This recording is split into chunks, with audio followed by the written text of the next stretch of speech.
and this most strange occurrence which has interrupted the Yankees' home season. We now know the sights and the thoughts of what happened on Monday at about 3 o'clock. That huge steel beam, about 500 pounds, crashed through the roof from the upper deck to the mezzanine, leaving this crater in the concrete below and splattering the seats. Well, yesterday 350 workers were combing through the interior workings of Yankee Stadium. Yesterday's game was canceled as well, and shortly before today's game, I spoke to Yankee owner George Steinbrenner. It's a strange feeling. We've got to come over here and play them this year, of course, but it's a very strange feeling to come walking in here on such short notice. You haven't had a chance to get prepared for it. How about the extraordinary planning that's gone into changing the tickets and the police? The Mets were very helpful. They were very helpful to us, and we appreciate that. And now we've got to get Detroit to help us. And what does that mean? That means switching our series. That's a relatively easy. In other words, we were going to play Detroit here this weekend. We should go and just take the games there and flip-flop those 3 games.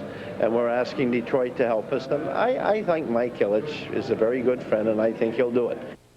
So there's George Steinbrenner confirming the fact that the Yankees are indeed asking the Detroit Tigers to flip-flop what's supposed to be at Yankee Stadium this weekend, at Detroit next weekend. We'll give you the latest once we get confirmation, if that comes today. Meanwhile, the Yankees and the Anaheim Angels at Shea Stadium. Some National League memories for Ken Singleton, I think, Jim Cott. Well, certainly some memories for all of us here at Shea Stadium. The Yankees making history at the start of this season with more runs on opening day than any game in the history of the state. This is not the kind of history they wanted to make, but let's get to the game of baseball. The same pitchers that were scheduled to pitch on Monday night, David Wells and Ken Hill, will hook up again. Well, they also hooked up out in Anaheim, and David Wells came out on the short end of the stick in that particular series. David Wells was pitching very well, if you will, until the 4th inning. An 0-2 pitch, a mistake pitch to Dave Hollins, put the Angels on the board. That broke the scoreless tie, and the Angels went on to win that ball game 10-2 as they broke it open against the bullpen. On that same night, Ken Hill started for the Angels. He was outstanding.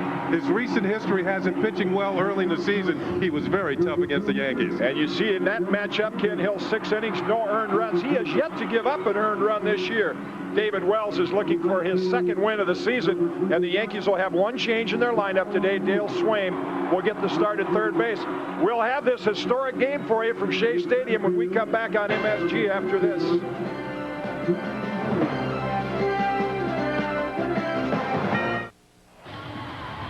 Welcome to Shea Stadium. That'll be a busy place today, that fan information booth, and the people here at Shea Stadium are doing an excellent job of directing the fans as to where their seats will be, corresponding with where they would have been in Yankee Stadium. It's been on the message board, and so far from looking at the stands and milling around, people have had no trouble finding where their seat is for today's game. David Wells has no problem finding where his is, right out in the middle of the diamond. In fact, these Yankees, 23 years since they played a game at Shea Stadium when this was their home park for a couple years, and they will be here again in June to play the Mets. So David Wells will pitch for the Yankees, and let's take a look at Terry Collins' lineup for the Anaheim Angels. The young phenom Darren Erstad leads off, then Dave Hollins, Tim Salmon, and Cecil Fielder's the DH. Jim Edmonds, Phil Nevin, Garrett Anderson, Norberto Martin, and Gary DiSarcina round out the Angel lineup.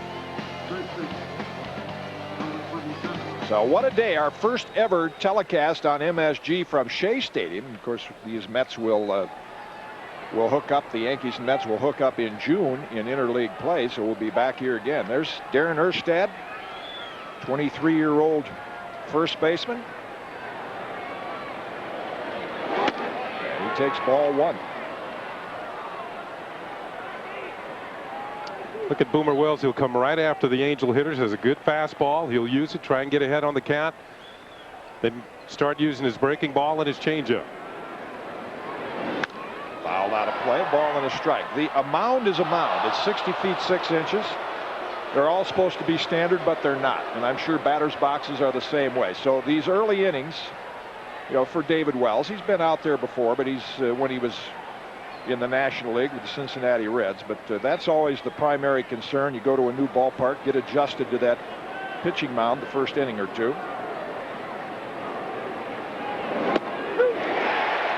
Typical David Wells. You mentioned he works ahead in the count. One of the best control pitchers in baseball. One of the most durable. There's only 8 guys. Hey, there's the fella that started the first Yankee game in Shea Stadium back in 1974, Mel Stottlemyre. The Yankees called this their home for 2 years. Curveball pulled toward Tino Martinez at first. He wins the race to the bag, and we've got one down here in the Angel first. Here's a look at Tino Martinez at first base. Let's check out the rest of the Yankees defensively this afternoon at Shea Stadium. Kind of strange to say that. Curtis, Williams, and O'Neill in the outfield. Swaim, Jeter, Knobloch, Martinez around the infield. Posada doing the catching. Wells on the mound. There's a look at Dale Swaim getting a start at third base. Joe Torre. Now, Swaim, this will be his first start of the season. He has had one other appearance defensively, but a chance to play third base for the Yankees this afternoon. He can play anywhere in the infield. And the first pitch to Dave Hollins, a curveball, though. Dale Swaim actually came up as a shortstop. He was the Brewers' #1 draft pick in 1982, and in that homer-happy season of 1987, he had a big year. He hit 25 home runs that year, his all-time high. Pulled foul outside of third. It's a ball and a strike to Hollins. As you pointed out in the open, Dave Hollins victimized David Wells in the game out in Anaheim for a home run. Came on a high fastball. Hollins, a very good high fastball hitter from the right-hand side of the plate. You have to pitch him, what do you say, higher than high? Yep. Go up the ladder with him. Good curveball. Wells' stuff appears to be very, very sharp, and that's been the concern. There's the Yankees principal owner, George Steinbrenner, and #1 Yankee fan, Rudy Giuliani, the mayor at Shea Stadium. How about that change? Broken bat, look out. Bat flies into the stands, but Swaim makes the play, and Tino Martinez on the receiving end makes a nice grab. 2 down here in the Angel first inning. Wow, that was a lethal weapon headed for the stands, and nobody hurt. Well, the pitch is on the inner half, and it's going to get well on the hands of Hollins, and you can see that bat just shatter. And the business end of the bat will head for the seats. Fortunately, nobody was injured. As Kitty mentioned, the sharp end of that bat, it's like razor sharp when it comes through there. That is so dangerous. Everybody checking to make sure. And this was earlier today. Joe Torre and Terry Collins meeting with the umpiring crew on the ground rules at Shea Stadium being different than the ground rules at Yankee Stadium, and the umpires pointing there out. There's the umpire lineup brought to you by NAM, the National Arbitration and Mediation, most timely, cost-effective way to settle your legal disputes. And there is the crew: Jim McKean, Al Clark, Jim Joyce, Terry Kraft. 1-1 to Tim Salmon. He's off to some start. He's second to Ken Griffey Jr. in home runs in the American League, batting average at 300, and this is from a guy that's usually a slow starter. Very unusual for him, but the Angels took steps to get him off and going well this year. Spring training, they got him over 100 at-bats in spring training. Usually a regular will get 70, maybe 75 at the most, but Terry Collins, realizing that he needs this guy to get going right away, gave him the 100 at-bats, and he's on a roll. It's paying off. Wells not happy with that pitch, and it's 3-1. The Anaheim Angels are undefeated against the American League except for the Cleveland Indians. Cecil Fielder waits on deck. The Indians, they've hooked up 6 times. The Indians have won 5 out of 6 against the Angels. Their overall record is 6-5 in the American League West. Good fastball. The concern was for the starting pitchers, you know, to get the 2 days off. And it would usually show up in your control and your sharpness, but Wells is right on target here in the first inning.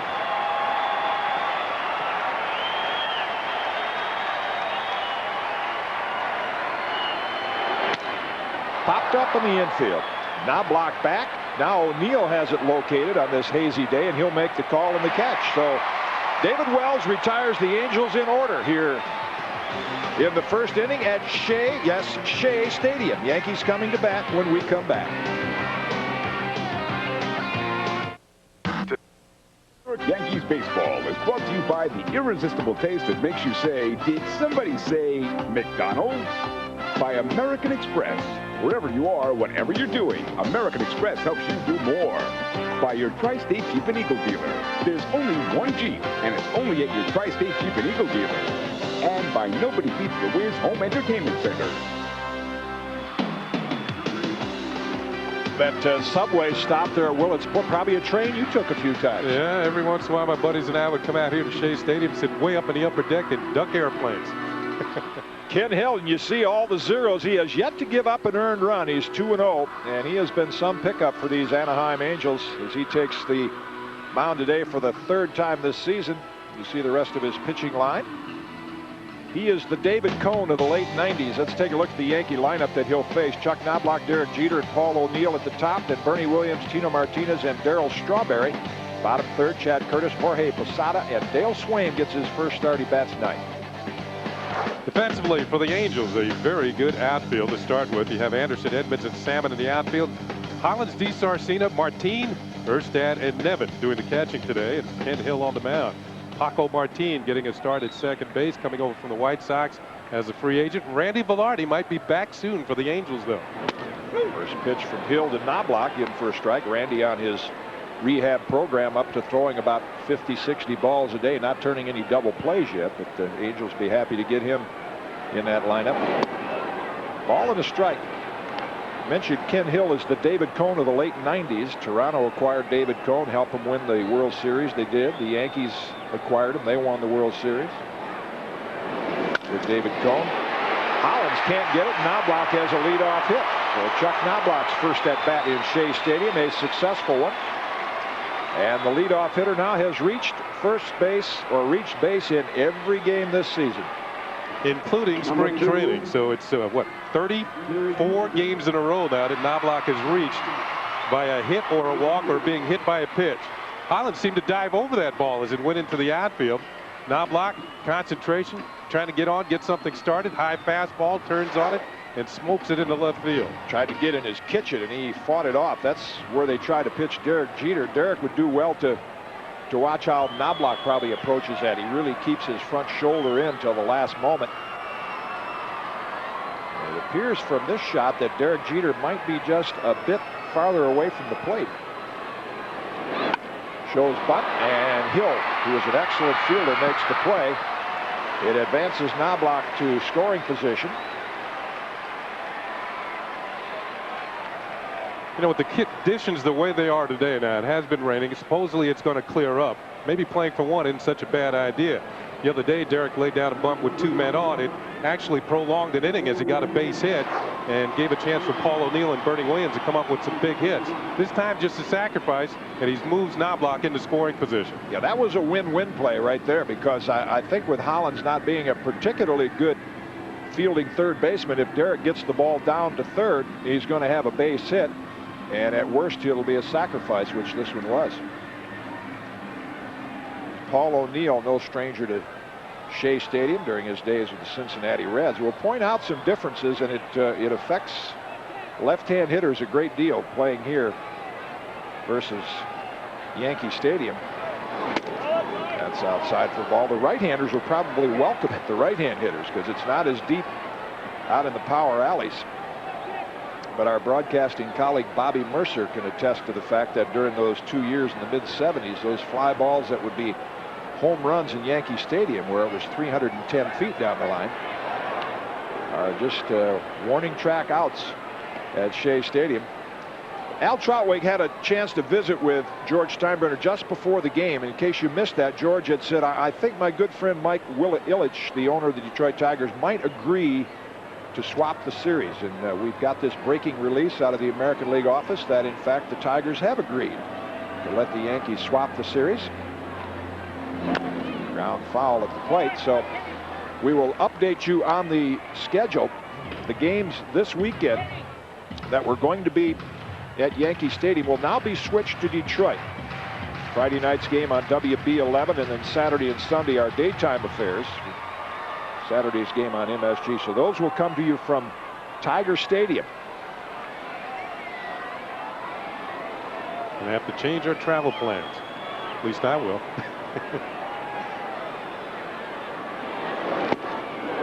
Good pitch there. Ken Hill really is much more effective against left-hand hitters for that reason. He's got that good diving fork ball. He has a good splitter or fork ball.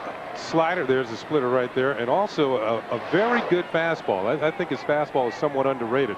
At times he can get it up there close to 95 miles an hour. I think the big key for Ken Hill this year, he is healthy. Last year he had some shoulder problems and really didn't start pitching well towards the end of the season. That's when the Angels decided to re-sign him, because he showed something towards the very end of the year. When he first got there, he was struggling. In on the hands, O'Neill fights it off. Well, the Cleveland Indians picked him up, and they went to the World Series in '95. The Rangers thought he could help them get to postseason play, and he did. And then these Angels, who were in the race last year, you referred to the fact that they picked him up. His shoulder bothered him a bit, but he is sound now. He finished very strong. He's won 5 of his last 6 starts last year and the first 2 this year.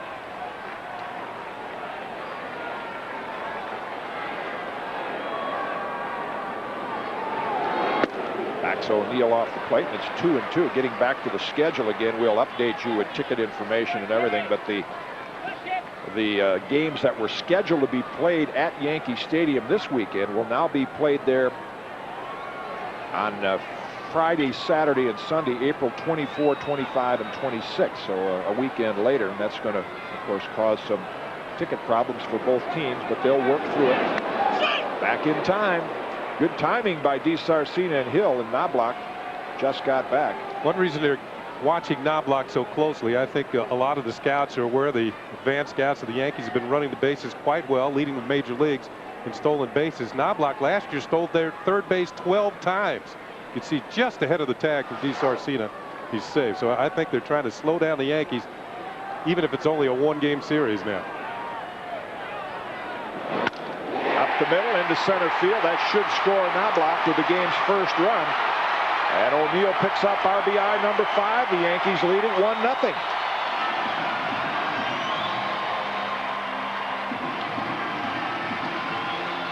Knobloch scoring a run. Yankees hope he'll do that well over 100 times this year. And Paul O'Neill driving a run maybe well over 100 times this year. Go back to the sacrifice bunt by Jeter, moving Knobloch into scoring position. A lot of people don't like to give away that bunt in the first inning, but the Yankees have to lead 1-0. And when a team scores first in a ball game, they usually win 3 out of every 4 times. There's a solid single into center field. So getting the jump on the other ball club usually results in a win. So Paul O'Neill with the first Yankee RBI at Shea Stadium in 23 years. All kinds of history here, isn't there?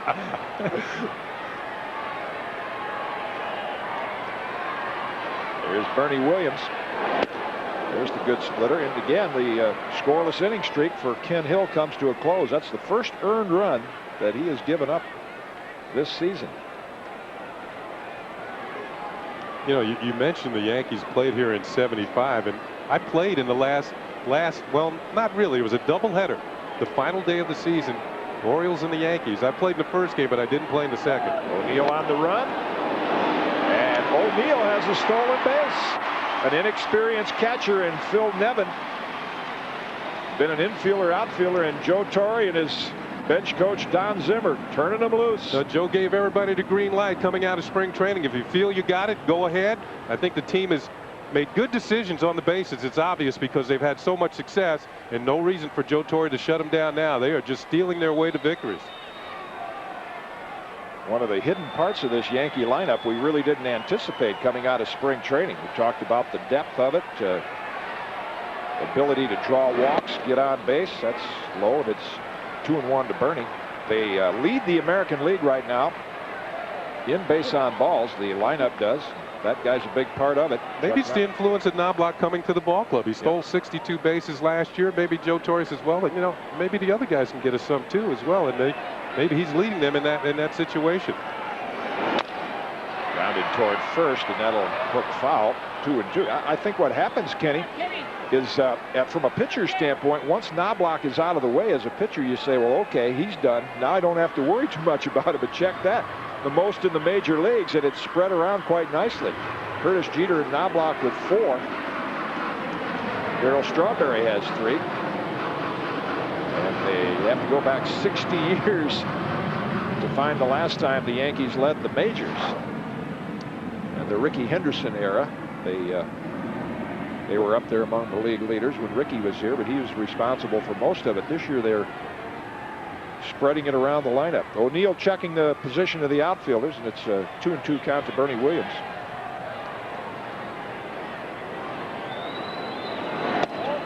5. The count is full. You saw that note the last time the Yankees led the majors, 1938. Frank Crosetti. The Crow. Yeah, he led the team in stolen bases with 27. And of course, whenever the Yankees travel to the Bay Area and play the Oakland Athletics, Crow comes out to see them, as he just gave you a visit on that last trip. Bernie having to deal with that split finger from Ken Hill, who hasn't had much success against him. McKeon, the home plate umpire, made a move as if he was going to call that strike 3. Ken Hill thought it might have been, but again, the patient Yankee hitters, and Bernie draws a walk. Game earlier this year at Yankee Stadium, Bernie drew 3 walks, and prior to that, I really feel that he didn't have a handle on the strike zone. He was chasing a lot of pitches. All hitters want to get off to a great start, and they want to get some hits to get the season rolling. But you have to chase good pitches. You have to go after the good pitches. When Bernie Williams starts to get his walks, that means he has a good idea of the strike zone, and usually means he's hitting well too. And it enables this guy to hit 3-run homers, which he did so often last year. Tino Martinez. He's got 2 men on base again. Hit well, right center field, a little off the end of the bat, it sounded like, but it got enough of it to reach the wall. Bernie Williams is right on O'Neill's heels, and he'll be held as O'Neill scores run number 2, and the Yankees lead it 2-zip. Kitty, you were talking about the difference between Shea Stadium and Yankee Stadium. That might have been a difference right there. This ball might have got out of Yankee Stadium. I'm not sure. Pretty long way towards right center. But this was hit maybe a little bit off the end of the bat. It didn't quite have that good sound to it. But it does make it to the gap, and the Yankees are going to pick up another run. Salmon chasing. But that ball's headed further upstream than he is.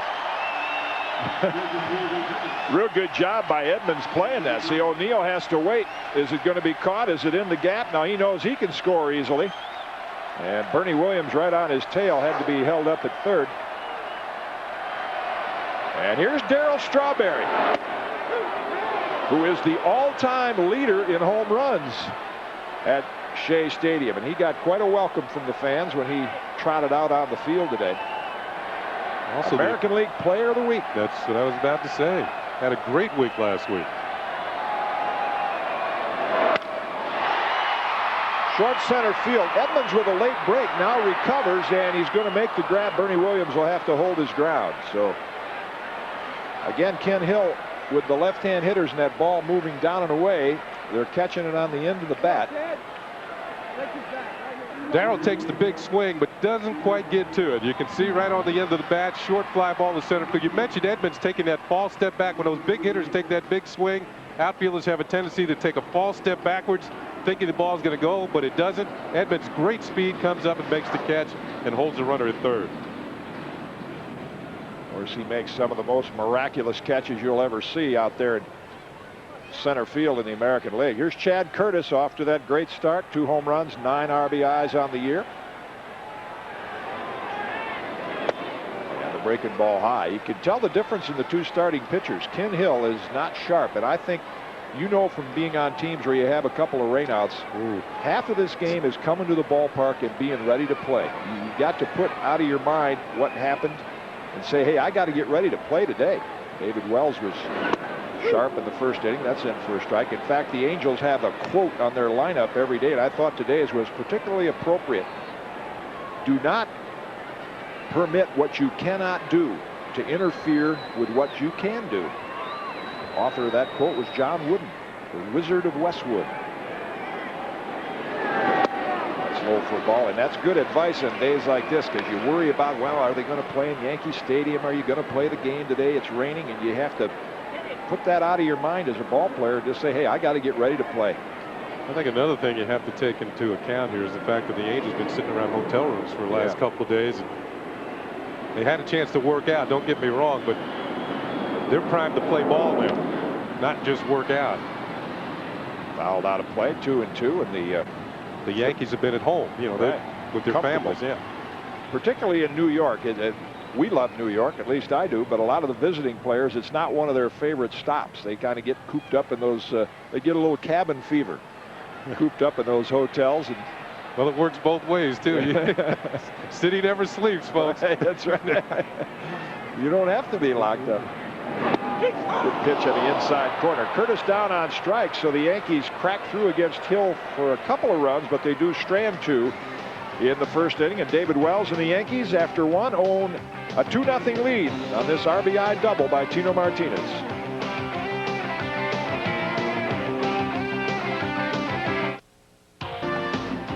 New York Yankee baseball is brought to you by American Express. Wherever you are, whatever you're doing, American Express helps you do more. You can see a lot of empty seats, but part of that is that at the last minute, this game time was changed to 12:05. You can see them still filing off the subway at Willets Point. Even the umpires, Jim Joyce talked with him today. He said, you know, I didn't know till 9 o'clock this morning that this game was going to be played at noon. So there are still a lot of fans coming in that might think it's a 1:05 start, and I would anticipate we might have about 30,000 by the time it's they're all in. Yankees lead it by a pair. I was watching the news this morning. That's when I found out it was a 12:05 start. And again, to update you, as Cecil Fielder steps in to a chorus of boos, and he's off to a very slow start with the Angels. The familiar sound of the jets flying overhead. There's George Steinbrenner, principal owner. Tom Rich, longtime player agent, on his left, and Mayor Giuliani.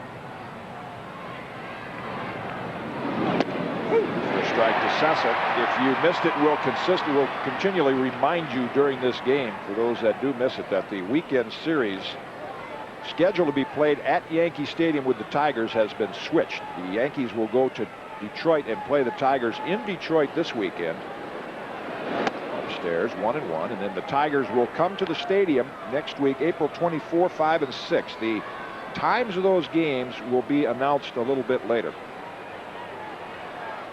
Notice the Yankees in the visiting dugout here at Shea Stadium. There's a reason for that. Fastball past Cecil. He can't catch up. 1-2, and the reason is? Well, Joe Torre said that he had more success as a visiting player here than he had as the manager of the New York Mets. So they're going to stay in the visiting dugout, and the Angels are going to take the Mets side. In Joe's days as a manager, player manager for the Mets, were not particularly successful in the late 70s, but got him. Can't catch up with the heater, and David Wells has his first strikeout of the game as Fielder goes down on strikes. Good fastball. He stayed with the heat against Cecil Fielder. Cecil's now 3 for his last 31. So after initial series against the Yankees in which he got some hits, things have gone the other way for Cecil. And there it is, the high heat, high and out over the plate, can't catch up to it, and he's gone. Yeah, that hitch in his swing, and with all the advanced scouting and just from the dugouts, you can see that. With the big hitch in Cecil's swing, he's going to have to prove to American League pitchers that he can turn on the fastball. Good curve from Wells in for a strike to Edmonds. Originally on Monday night, Edmonds was not in the lineup against David Wells, and he hasn't had a hit against a left-handed pitcher this year. Now, he did improve last year against lefties, hitting .273. That's toward the line. That might be his first one. Curtis is going to have to retreat and play it on a bounce, and Edmonds has a one-out single. So now he has a batting average against left-handed pitchers. And it's hard to take his glove out of the lineup. I mean, he's a Gold Glove center fielder. In fact, both center fielders today have won Gold Gloves. Off the end of the bat, down the line, drops in front of Chad Curtis. And Jim Edmonds is aboard with a base hit. If you're Terry Collins, you got to stack all the left-hand hitters you can in the lineup against David Wells. Times have changed in baseball where you used to take left-hand hitters out against lefties. But David Wells has a lot of problems against left-hand pitching. You saw manager Terry Collins there in your picture. That curveball in for a strike. Wells does not have a sharp, biting slider. It's Phil Nevin's numbers on the year. He's catching. #1 draft pick of the Astros several years ago, was an infielder, then tried the outfield, and now he's made the adjustment to catcher.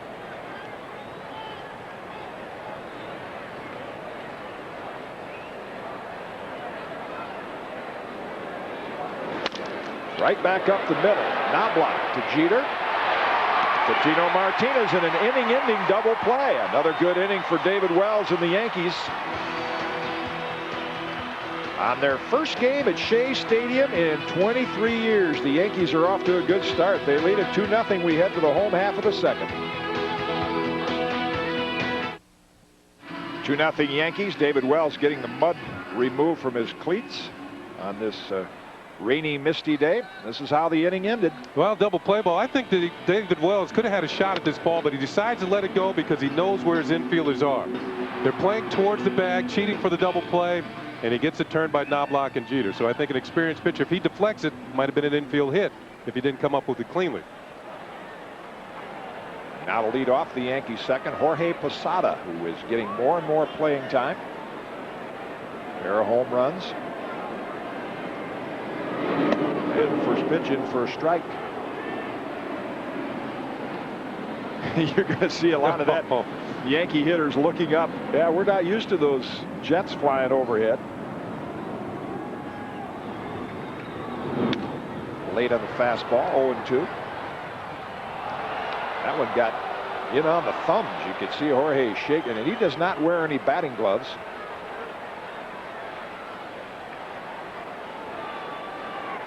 He might start. A few more like that. Might get a little sponge pad on that hand after that one. There's a few hitters around baseball. Moises Alou doesn't wear usually what he does is tapes his fingers, tapes the joints of his fingers. Another one. They got right back in that kitchen again. Edmonds is there to make the grab. One down. That'll get Jorge shaking those hands a little bit more. He got deep into the kitchen with that. Yeah.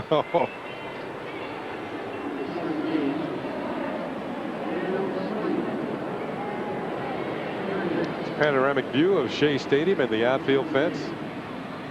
Yeah, they're a little different as a hitter. You know, if you're a left-hand hitter and you pull that ball down the line and you get into your home run trot at Yankee Stadium, not so here. It's just going to be an out to the track. It's 338 feet down each line.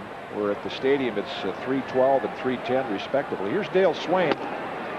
Some of you Yankee fans getting your first look at him. 34-year-old veteran. That's what he did last year with the Pirates. Came up with the Milwaukee Brewers. Played a little bit with the Phillies, the White Sox. And Swaim, S-V-U-E-M, it's 1-1 now, is Norwegian. Pronounced Swaim. His dad was one of 17 that grew up in the upper Midwest. Scott Brocious gets the day off today. Last year he was a veteran influence on that young Pittsburgh Pirate club that made a good run in the National League Central, kind of revived baseball in Pittsburgh.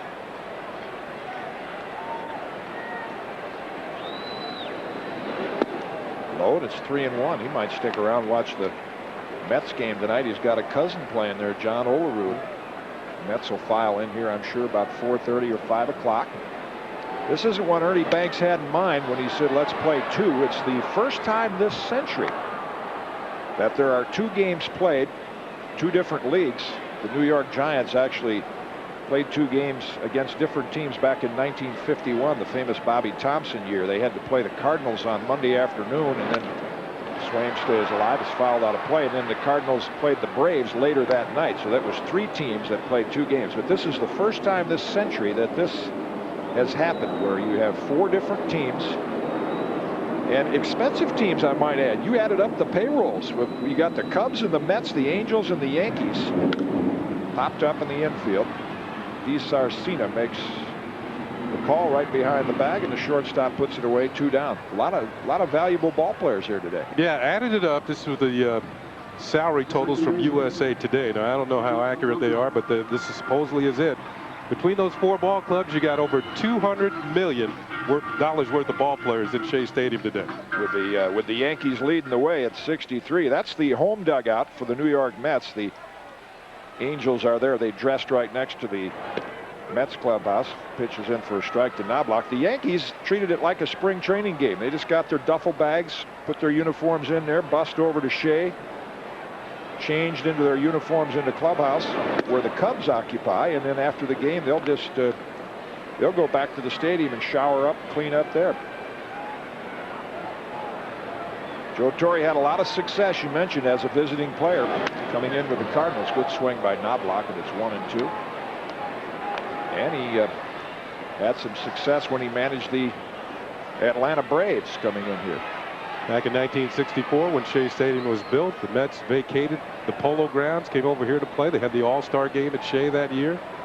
Of course, the Cardinals were really rolling in those days. The Mets really hadn't come into existence as far as a good ball club was concerned. And it's 2-2. Yeah, it was the year of the World's Fair. I can remember that was a new experience. We came in to play the Yankees, and they said we're going to get a little tour of the World's Fair and see Shea Stadium for the first time.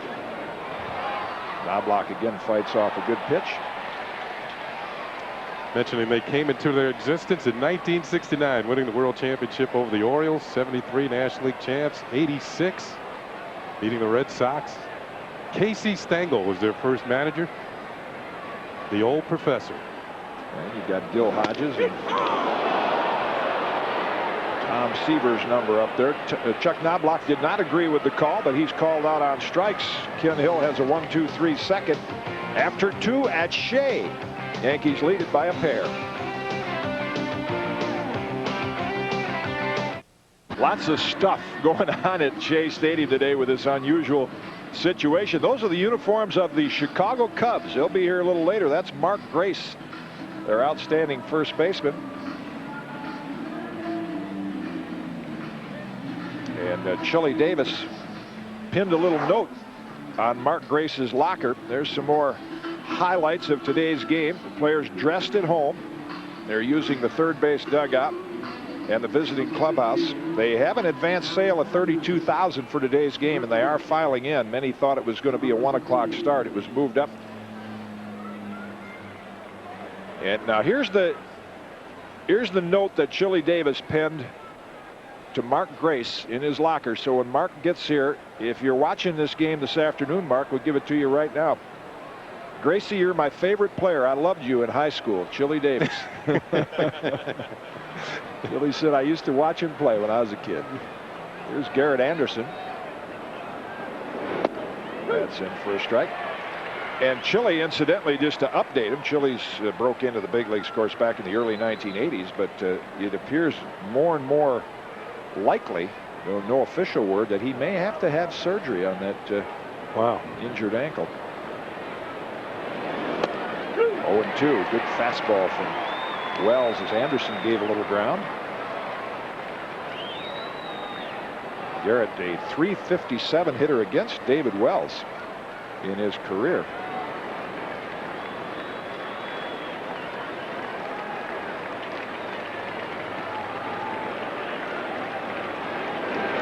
Got him. Boy, that's 3 good pitches there. Anderson down on strikes, and Wells has faced the minimum 7 here through the first 2 1/3. One of the reasons Anderson is in there against the left-hander, he's a pretty good hitter against all types of pitching, but this is a great curveball down and away out of the strike zone. No chance for the left-handed hitter, Garrett Anderson. There's an original Met on the left, Don Zimmer. He was an original Met. Believe it or not, this is Jack McDowell's first trip to Shea Stadium. He's never been here before. But there's a little story with Zim and Shea Stadium.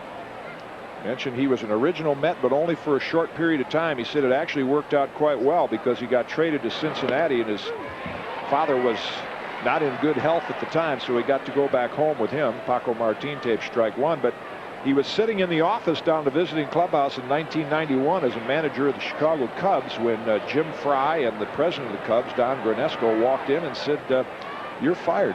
And Jim Essien took over. 1 hopper to Jeter. Tino Martinez in time, 2 down. So, like Zim says, just about the time in this game you think you've seen it all, you haven't seen it all. And in another week and a half, he said something different will come up again.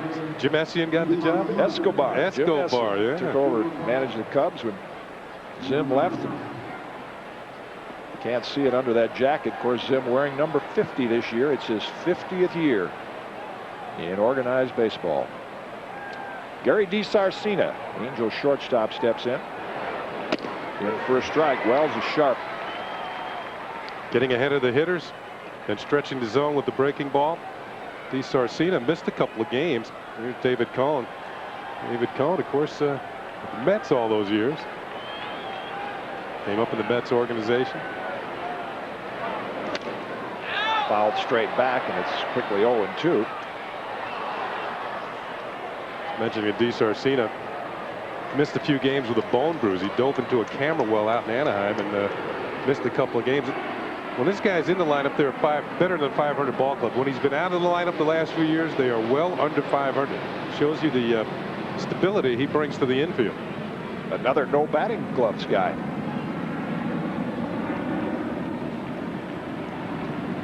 Some days I wish I had mittens on, let alone batting gloves. Good waste pitch outside. Our sister station, Fox Sports New York, of course, will bring you the Mets-Cubs game later tonight. Keith Hernandez will be one of the broadcasters. He was a no batting gloves guy. It's going to be Steve Troxel for the Cubs and Rick Reed going for the Mets tonight. Good matchup.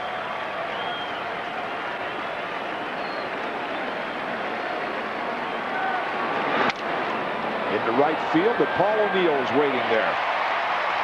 Wells has surrendered a single to Edmonds. The Yankees doubled him up, so he has faced a minimum 9 through the first 3, and the Yankees lead at 2-0. Back at Shea Stadium on MSG after this.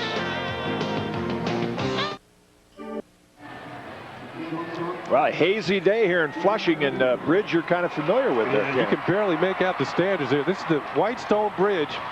And of course, I played for the Mets, came up with the New York Mets, lived in Westchester County, so I crossed that bridge coming to the ballpark every day. And I hate to admit it, but it only cost a quarter in those days for the toll. Nowadays, 28 years later, $3.50 to cross that bridge when you come to it. Jeter takes ball 1. Well, it's got to be a neat experience for you coming back here. Under the circumstances, you make the best of it. But you saw a lot of games here as a kid, and of course broke in with this ball club. Yep, I was sat up there in the cheap seats in the upper deck and ducked airplanes. My buddies and I would take the train out here to Shea Stadium and watch the Mets. Outside for a ball. Saw Willie Mays back in 1965 hit his 17th home run of the month for a National League record.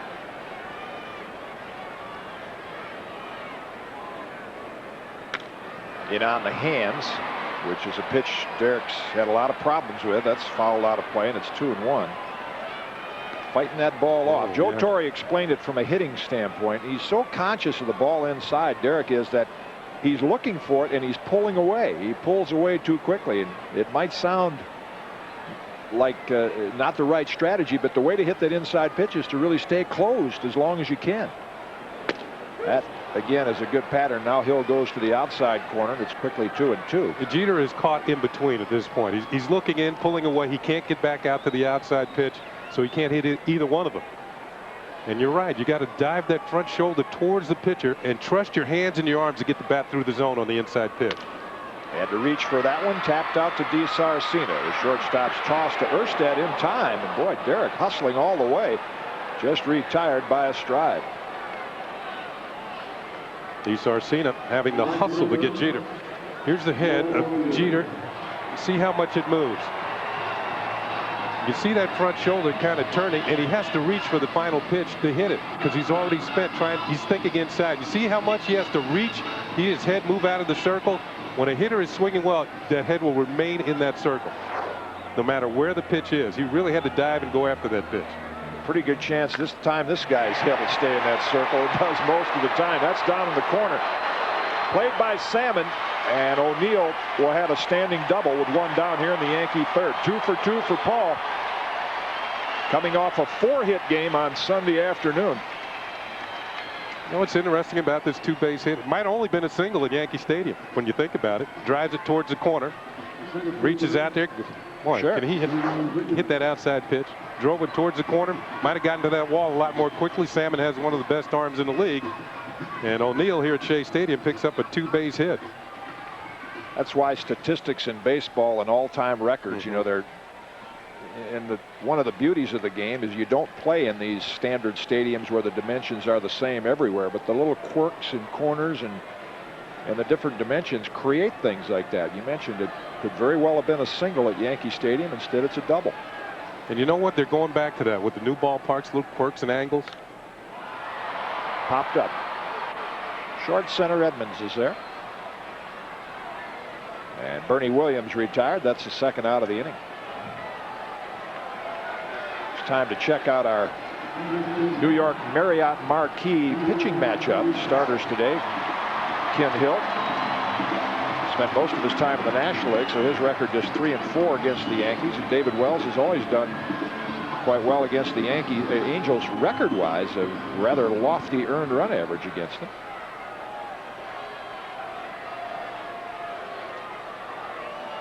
Wells is retired. The Angels in order in the first 3 innings, with the exception of Edmonds, who got a base hit but was retired on a double play. Martinez takes strike 1.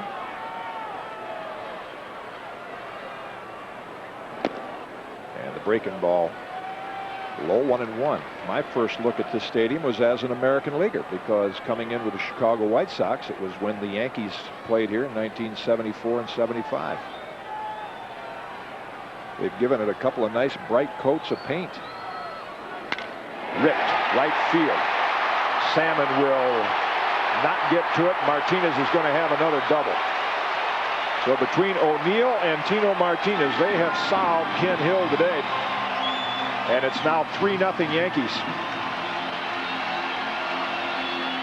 I used to say about Lou Gehrig that he hit line drives past outfielders like most guys hit them past infielders. And on this particular line drive, you can see that Tim Salmon is already in retrieving mode, and the ball gets by him as it might an infielder on a line drive single. This is how hard this ball is hit. You can see the ball is completely covered by the bat. The ball is right here somewhere, right out here somewhere. You can hardly see it against the white bat of Tino Martinez, but it is smoked towards right center field. Really good example of a guy that's hitting well, Tino, and a guy that's struggling, Derek Jeter. Just in those 2 shots, how Derek is kind of diving and a lot of head movement. Tino is locked in. Here's Darryl Strawberry. Inside corner, strike 1. I would say if Tino could take that swing, get Charlie Wansowitz, the video coordinator, and just look at that swing. That was as solid and fundamentally sound a swing as you can make. No head movement, right on the ball, and just drilled, as you said, like Lou Gehrig, drilled a line drive past Tim Salmon.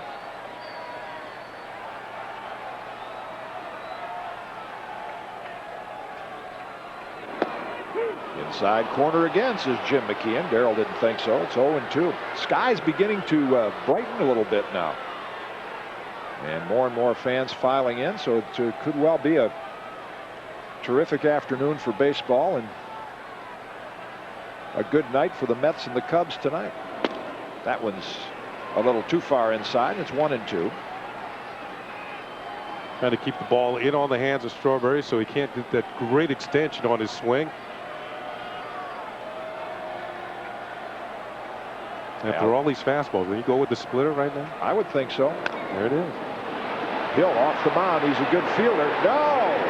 His foot slipped. Couldn't get his footing, and Darryl Strawberry has an infield hit.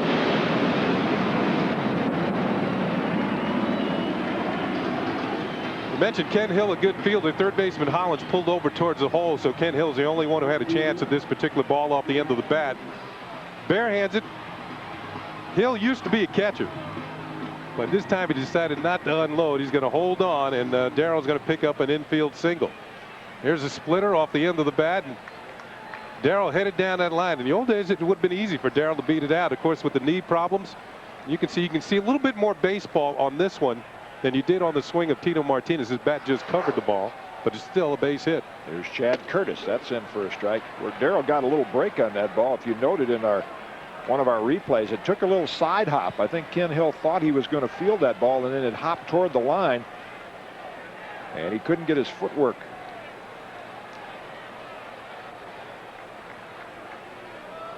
Strawberry back in time. He has 3 stolen bases. Mentioned the Yankees lead the major leagues in stolen bases. And Hill, a rather easy pitcher to steal against.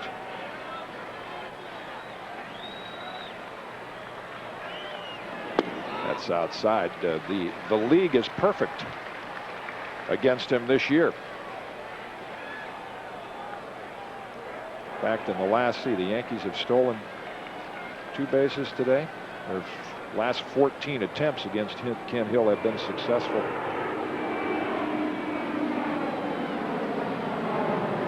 Strawberry on the move, and it's fouled at the plate. 1-2 to Curtis. Darrell has stolen 3 out of 4 this year. Back to Strawberry.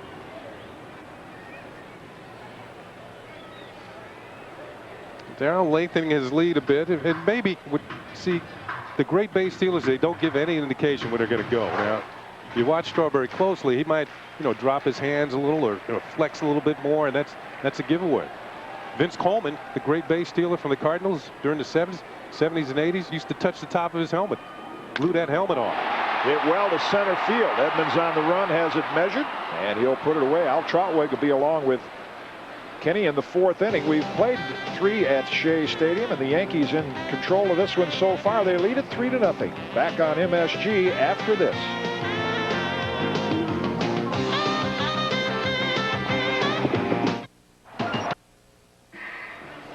We're back at Shea Stadium. The skies are brightening, and the Yankees lead the Anaheim Angels 3-0.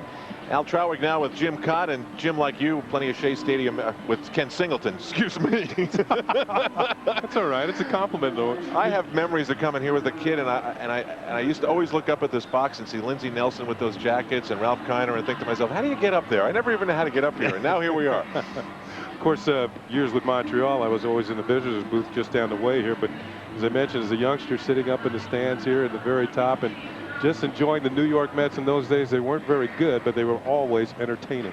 Yankee fans have shown out in number today. The lights are on, but it looks like the sun, as the weather forecasters predicted, could break through here in Flushing this afternoon. It is a sweet day for Yankee fans who have made their way to Queens, and all those Yankee fans who live on eastern Long Island or in eastern Nassau County are enjoying this one. It's a little bit of an easier commute to follow their favorite team.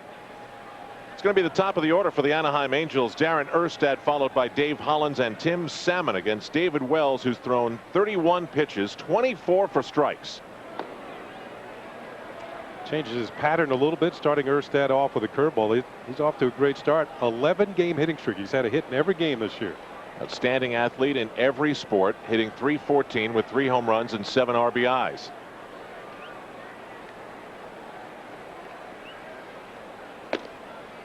That's off the plate, high and inside. The Angels come in with a record of 6-5, and while the Yankees have had their weird moments on this trip, the Angels were of the mindset on Monday that they were flying out on Tuesday, and that didn't last for very long. And it's a strange thing when you get yourself set in your mind that you're doing one thing and then your schedule changes so dramatically the next. That's a strike. 2 balls and 1. Chance to talk to Terry Collins the other day prior to the postponement of the first game of the series. He was talking about Erstad, saying that eventually he feels that this young man is going to bat 3rd in the order for the Angels. He has some good power and excellent speed, and he feels that eventually he might also go back to the outfield. He's an outfielder by trade. That ball is smoked. Bernie's on the run and pulling it down. That had to be a knuckler for as hard as he hit that ball. And Bernie made it look easy. Got a great jump. Let's listen to that last piece of contact by Erstad, and it did have a good sound to it when it left the bat. Can I just do that once in my life? Do all that hard? Or make a catch like this? Okay, either one would be fine. Nice play by Bernie in center field. As I mentioned, 2 gold-gloved center fielders in the ballgame today, as Bernie robs Erstad of a hit. He's the hardest working guy on the team, Dave Hollins, who bunts for a strike. For a guy who has pretty good power, Hollins not afraid to try and drop down a bunt, either right-handed or left-handed. 14 bunt base hits last year. So the third baseman and the first baseman always have to be alive when he's at the plate trying to get something started. There's Swaim at third, a little bit deeper than even with the bag. It is becoming almost comical to me, Ken, as you mentioned Dale Swaim. Yankee fans, because they haven't seen them both very much, are confusing Darren Holmes and Dale Swaim. I have heard many fans say, hey Darren, and they're talking to Dale, and they say, hey Dale, when they're talking to Darren. So it's something they've got to work out. Both have those mustaches. Yeah, they look similar. Another bunt for a foul ball, and it's 1-2. 1 out here in the top of the 4th inning. The Yankees are riding Paul O'Neill and Tino Martinez today. O'Neill's got a single and a double, and Tino Martinez has 2 doubles. And they're the ones who are doing the damage against Ken Hill.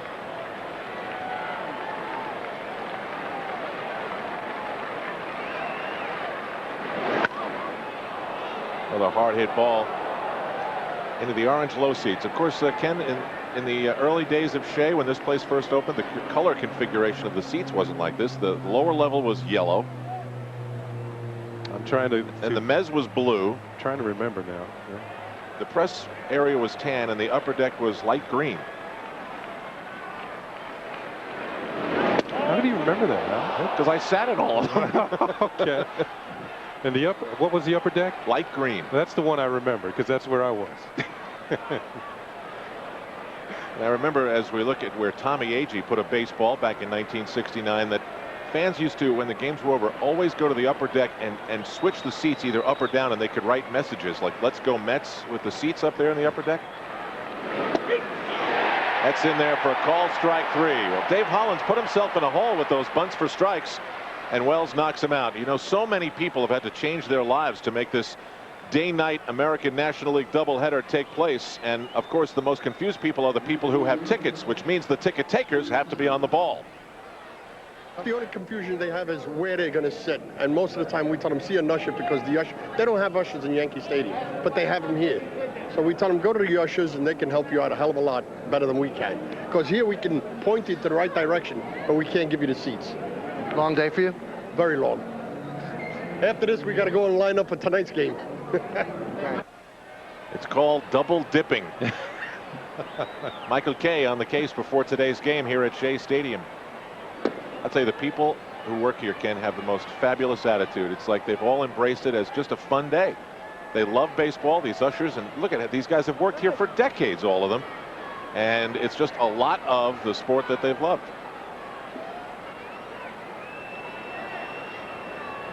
Upwards of 30,000 here this afternoon at Shea. 2 outs, and this is Tim Salmon. Fouled straight back. Salmon has been driven crazy by the fact that he's been one of baseball's most productive hitters in recent years, but he hasn't been in the All-Star game. As you look at the home run leaders, he's right there with Ken Griffey Jr. Salmon actually has tried to remake his image. You probably have seen him in the ESPN promo where he's in the internet office trying to get his salary upped. Well, it's all part of a campaign to get people to know about Tim Salmon, and he's a hardworking, God-loving family guy, and he has almost reluctantly gone along with this PR campaign to get him the recognition he needs to get to the All-Star game. It's something he really wants. You would think 4 30 home run seasons would be enough. High fly into the misty sky. Jeter got it. A very efficient inning for David Wells. 1, 2, 3. He gets the Angels. And we'll be back to Shea Stadium on MSG in a moment.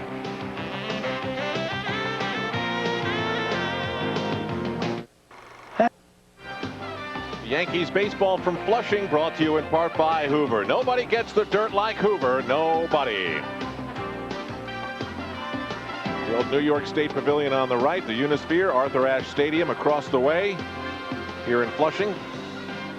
Those buildings in the background, and this building, remnants of the World's Fair in 1964. Did you go to World's Fair? Yes, I did. I did too. You know what I remember most? I remember the White Owl Cigar Pavilion that used to puff the big white smoke rings into the sky.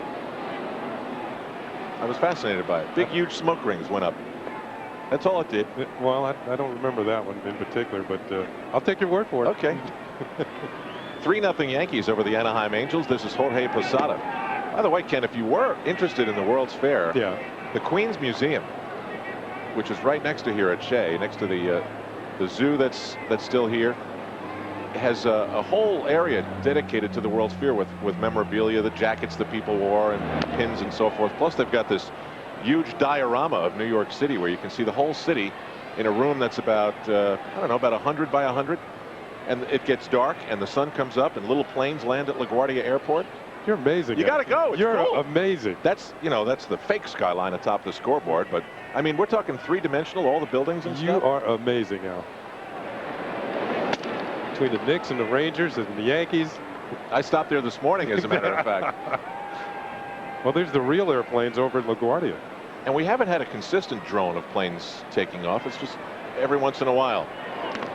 That one's in the dirt. By the way, that shot of the skyline at the top of the scoreboard, when Shea Stadium first opened up, there was a huge box up there, and it had the Met logo in it. And then there was this door that opened up, and inside they would put slide pictures up of the Met players, and the technology didn't last very long. I think it was only a year. Red Foley told me. That was a long time ago. And here's a hard hit ball to center field. Salmon going back, and it's off the wall. Posada hit that ball hard. I think Salmon thought it was over the wall the way he played it. He just sort of froze to watch it. It's very rare that a ball will clear the center field wall here at Shea Stadium. It's only 410 feet, or well, it is 410 feet. This ball is hit well, but for some reason the ball doesn't carry to straightaway center. I think in all my years coming here, I've only seen one player, or maybe two, hit the ball over the wall in center, and it was Darryl Strawberry who did it once, and Greg Lazinski did it on a game that I was watching on TV. As you can see, man, well covered with the bat, the upswing. This ball is headed for faraway places. I said Tim Salmon, he's in right field. Obviously that was Jim Edmonds, the outstanding center fielder for the Angels, who couldn't play that. Now Dale Swaim looks at ball one. The Yankees have 7 hits in this game, and most of them have been hit hard. Really hard. So Swaim finally gets a start for the Yankees at third base today. He can play all over the infield, did last year with the Pittsburgh Pirates. When you think about the two pitchers who were started this game, as we look at the Yankees Toyota box score, Knobloch with a hit, O'Neill 2 for 2, Tino 2 for 2. You know, the 2 extra days rest can throw guys off, and it looks like David Wells, the 2 days rest, has really helped him, as opposed to Ken Hill, who has struggled within the strike zone. Had a nice crack to it out in Jim Edmonds' territory. Tagging at second is Posada. It's going to be fairly close, but Posada's in there. Edmonds has a good arm and a great glove, and he made that interesting at third base. When that ball was hit originally, I thought it would be no problem for Posada to move over to third base. You're going to get a look at one of the stronger arms in center field, and he uncorks his throw, one hop. Now the difference of Posada being out is the hop itself. It takes a high hop. See it stay up in the air. If it's a low hop, where Hollins can get to it and get the glove down more quickly, we might have had an even closer play at third base. As it is, it's still fairly close for a ball hit that far to center field. So another runner in scoring position. Edmonds failing to get Posada. He's 90 feet from home with the Yankees up 3-0 and 1 out. That's all the way to the backstop, and Posada comes in easily. Boy, how strange it is to see a guy who comes in with an unblemished record sail one to the backstop with a runner at third.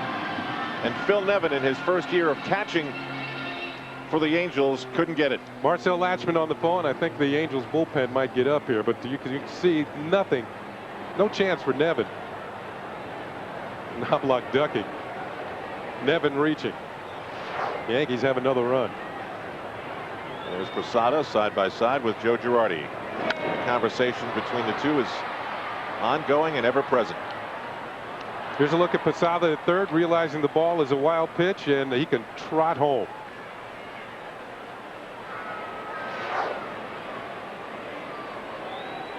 And Girardi's geared up to warm up David Wells, and Jorge Posada starts to gearing up, maybe so that Joe won't have to. 4-0 Yankees here in the bottom of the fourth inning. Chuck Knobloch has singled, struck out, and scored a run. He was brought in by Paul O'Neill's hit back in the first inning.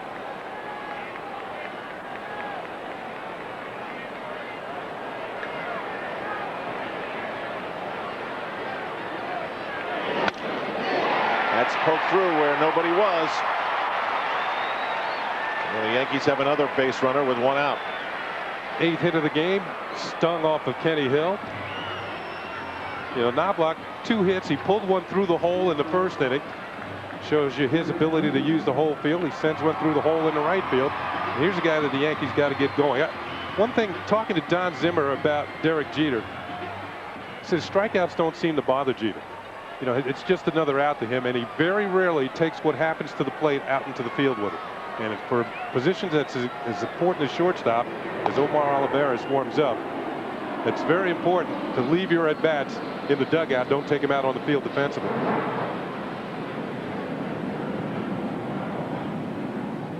One thing that has impressed everyone about Derek Jeter is the cool, almost over-mature manner in which he has lived his life on and off the field. So that reflects again what you're talking about, Ken. Knobloch way off the bag at first on the pitch, but he is back. 1-0 to Derek Jeter, hitting only a $196. Sometimes the cheapest little hit will get you going, though. It doesn't have to be a big 3 for 4 day. Just that one hit, you're 0 for 3. You come up that fourth time, you really don't feel good at the plate, and you get a hit, and it really boosts your confidence.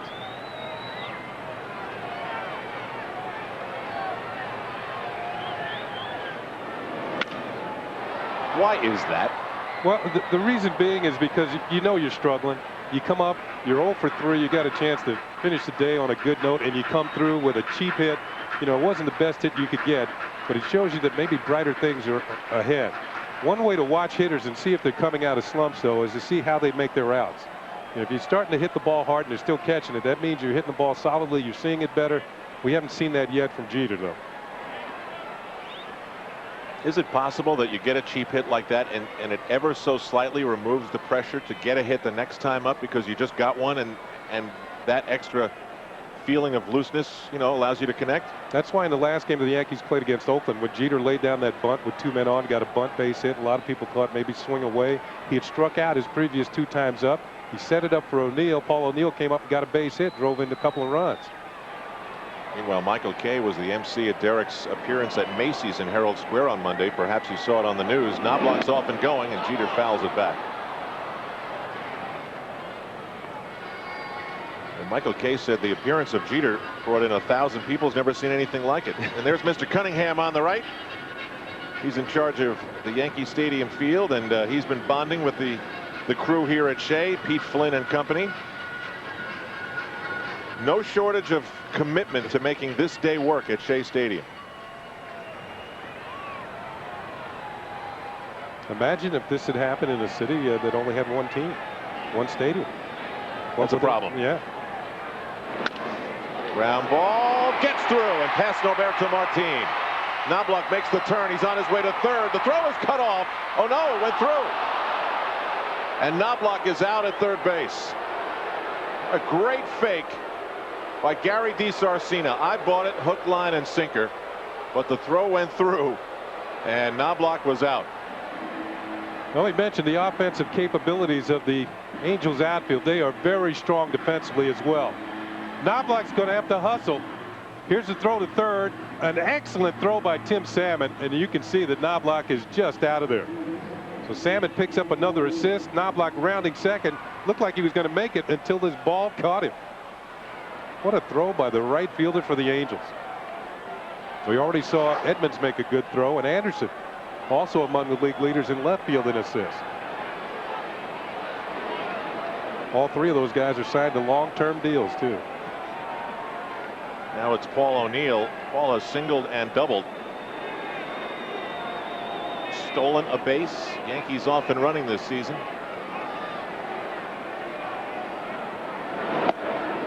It's getting a little bit brighter now. We're going to see the sunshine any moment. Yankees up 4-0, batting here in the bottom of the 4th inning. Lights still on here at Shea. You know, it's a pretty good crowd for fans who were expecting to attend the ball game at Yankee Stadium today.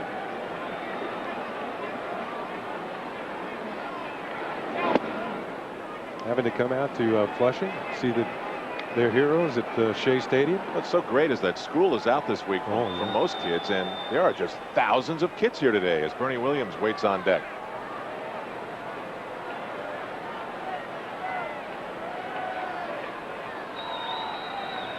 Jeter's on at first. Was that the little single through the right side that gets him going? Maybe we'll have some idea by the time this day is over. We'll check out where you can find the Yankees on the tube this week on MSG and on the WB11 Friday at Detroit. Now, if you have tickets for this weekend at the stadium, hold on to them. They'll be good next week. But this weekend, the Yankees are going to go to Tiger Stadium and give that crew a chance to make Yankee Stadium as safe as possible. So it's the WB11, then MSG on Saturday at Tiger Stadium in Detroit, where the vendors are going to cash in if they can somehow last through what is a long day. Those guys work so hard up and down the ramps and all over the ballpark. very rarely watching the ball game.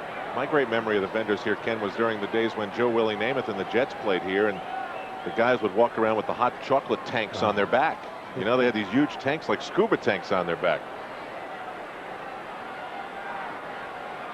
And the 1969 defeat of the Baltimore Colts, supposedly invincible. Another foul ball.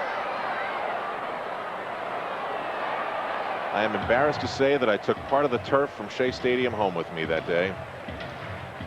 And when my parents sold the house after I planted it in the backyard, I had to go dig it up and take it with me. Did you know exactly where it was? Oh, yeah, I knew where it was.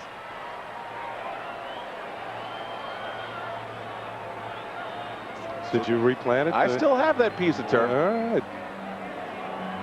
The statute of limitations is up, by the way. You're okay. I mean, that was a wild day. Oh, boy. I got the tickets in the mail lottery that you had to send in. Somehow won it. My father drove me to the Flushing post office so I could make sure and get it in there as quickly as possible. Wow. Didn't go to a lot of school that month. Jeter's off and running, and it's become a foul ball kind of half inning. Ken Hill still has pretty good stuff on his fastball. I had a feeling Jeter was off and running. He looked like a little more flexed over there at first. He gets a pretty good jump, a couple of steps. You know, he and Knobloch don't need that much. And they each have 4 stolen bases on the year to lead the Yankee ball club, along with Chad Curtis, who has 4. The running Yankees. Ken Hill hasn't allowed much to left-handed hitters in terms of power in his last 9 starts. 2-2 to Paul O'Neill with 2 away. Jeter's going. Throw is high. Jeter's in there with no problem. Another stolen base for the Yankees in the ball game. And he got going quickly. Well, Ken Hill didn't throw over. Pretty good jump by Jeter. See him looking back to see what happens with the pitch. Throw is a little bit high, and he's in there with the stolen base easily. Number 5 on the year for Jeter. Up and into O'Neill. And the throw into second, not nearly in time.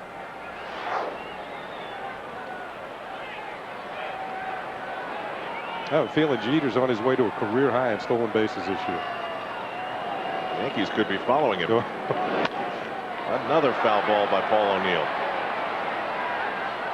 This start not indicative of Ken Hill's season nor his spring training. He was outstanding in the spring. He's been outstanding so far in the first year of a 4-year, $22 million contract. And his partnership, along with all the other Angels pitchers, with Marcel Latchman, who's viewed as a real pitching guru, has been outstanding. Omar Olivares still warming up. Jeter flexing that leg. Hopefully there's no pull there. O'Neill comes through again. And it bounces past the left fielder all the way to the wall. Garrett Anderson got handcuffed. O'Neill galloping to third. And he is in there with another run driven in. That was a long chug around the bags for Paul O'Neill.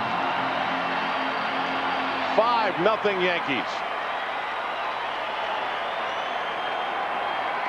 Yankees now with 10 hits in the ball game. Now this would have been an RBI single. I think Jeter would have scored anyway, but it's wet out here. It's been raining earlier today and last night. And with Jeter moving into scoring position on the stolen base, O'Neill feels, well, I got a base hit. Now he has to turn it off. Sees Anderson prone out in left field. Hit second. Yeah, I'll try for third. Why not? He's in there ahead of the throw. It's going to go as a triple. No errors up on the board. Garrett Anderson is not viewed as a subpar outfielder, would you say, Kenny? I mean, I've seen him make some outstanding plays out there. Just lost his footing. He has one of the stronger arms. It might have been a play at the plate. I said I thought Jeter would have scored easily, but maybe not with Anderson, who was second in the league in assists last year.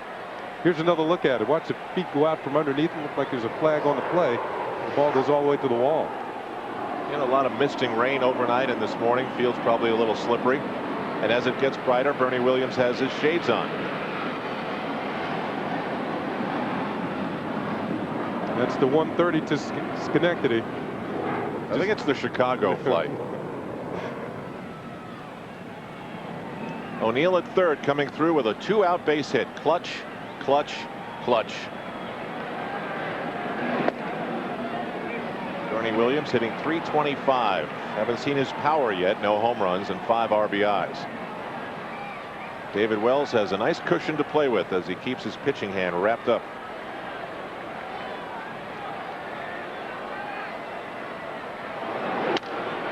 It's another hard hit ball, but right at first base is Darren Erstad. He makes the play, and the Yankees are done, but not before they score twice. Paul O'Neill has been a big part of their day. Tino Martinez, too. Back with more on MSG in a moment.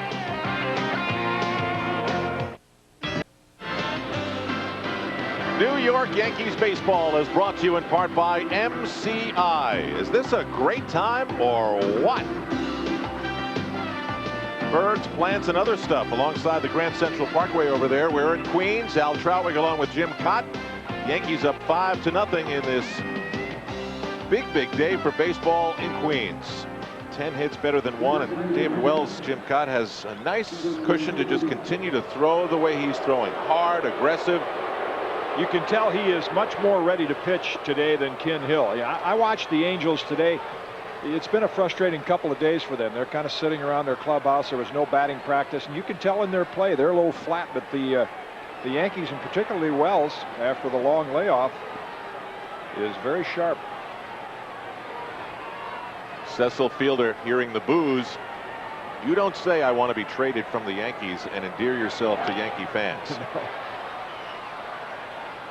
Even little guys like that understand. You don't want to play for my team. There's a lot of them here too. I mean, they keep filing in about upwards of 30,000. This is more than 30,000 here, I think. Terrific crowd. Cecil's playing this year not for the $7 million plus he did last year, but for $2 million. It's a big drop off. Tough to make ends meet on that, isn't it? Yeah, I don't know how he's going to do it, but yeah, he'll find a way. I'll tell you what, that first at bat, this photographer says, "Nah, I'm not giving it to you. This is mine." So he'll have to wait to catch his own. That first at bat looked eerily similar to those at bats that we saw far too many of for Cecil Fielder last year, when it looked as though his bat speed on the fastball just wasn't there.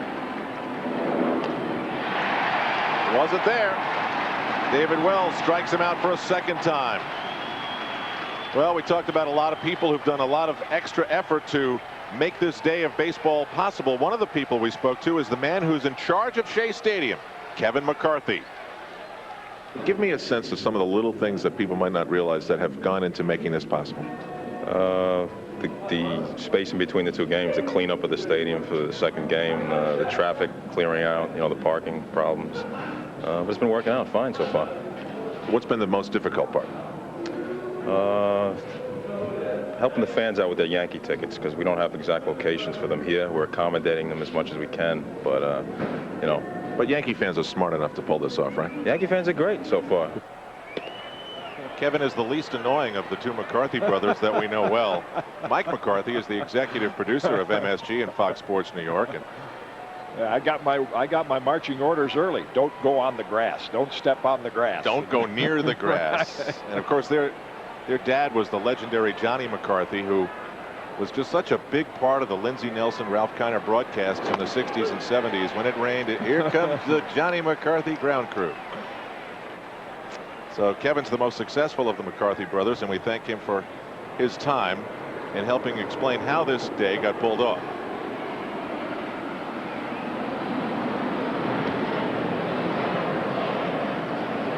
Three and one, David Wells to Jim Edmonds. And what was nice, Al, and Kevin referred to, is when fans walked in this morning, out on the message board it said, if you're holding a ticket at Yankee Stadium, for example, for such and such a section, you go to the picnic area, or you go to the, right. the bleacher seats. So the fans had, they knew immediately where to go and where to find their seat. It really looks as though it's worked out as smooth as possible. Well, you mentioned the people here at Shea Stadium. They've been so accommodating right from the moment you walked in this morning. Parking lot guys. I mean, just great. Full count to Edmonds with one away. Oh, Wells is on top of his game. Strikes out Cecil Fielder, strikes out Jim Edmonds. And he's got 5 strikeouts now today. Yeah, he's beating a lot of them with his fastball. He beat Cecil Fielder with it. And Edmonds, who did get the lone hit on a single to left field, pulls away from that one. Wells has great command of his fastball so far. The hitter is Phil Nevin. He's going through a career change. Top draft pick out of Cal State Fullerton with the Astros. Very confident young man. Terry Collins said he made the adjustment to catcher this spring quite well, natural. Nevin's gone on record as saying he really believes he was mishandled when he was drafted by Houston, and that Ken Caminiti was sitting there before him and he just didn't think he was going to get a shot. That's why I don't like the draft. Wish they'd abolish it. I mean, if they're going to draft him to play third base and they got Caminiti sitting there, why draft him? But if you didn't have the draft, then players, you know, when they were scouted, they'd say, well, let's take a look at this team. They need some outfielders, they need some infielders, and you might be able to go where you can move up the ladder a little quicker. Nevin's gone so far as to tell all his friends and relatives, which used to mean, I don't know, 20, 30 tickets a game. He says, you want to come see the Angels play? You get yourself some tickets and don't be hanging out with me in the clubhouse. This is my job and I don't want you bothering me at work. So he's trying to clear his head and take full advantage of this chance with the Angels. And there for a strike, 3-2. I like the music here before the game. Yeah, it's got a rocking sound to it. It's some nice oldies. You know, no cartoons and a lot of the things that you have at Yankee Stadium, but the oldies. Hello, Frankie Lyman, the Coasters, Roy Orbison. Has a strike. Misread the scoreboard. Now it's a full count. 3 balls and 2 strikes. Boy, his fastball has a little extra pop to it to my ear today. It's got some pop, and you can almost. It's not that the Angels aren't trying, but they're flat. I mean, this has been a long 2.5 days for them just waiting to play this game, and it shows. Haven't seen the apple pop up today yet, but some hits by the Yankees for sure. Here's another foul ball. Yankees have 5 runs on 10 hits. From the boys in the truck, we have the Aflac Trivia Quiz. Wow. What was Jim Cott's career record at Shea Stadium? 0-6 probably. No, come on, give it a good shot. Try and guess. Let's see. Number 1 with the Cardinals. I don't know. I'd say 2-2, 2-4. All right. Big swing. How about that inning from David Wells? He strikes out 1, 2, 3 Anaheim Angels. Fielder, Edmonds, Nevin put a K next to their name, and we'll be back on MSG in a moment with the Yankees up 5-0.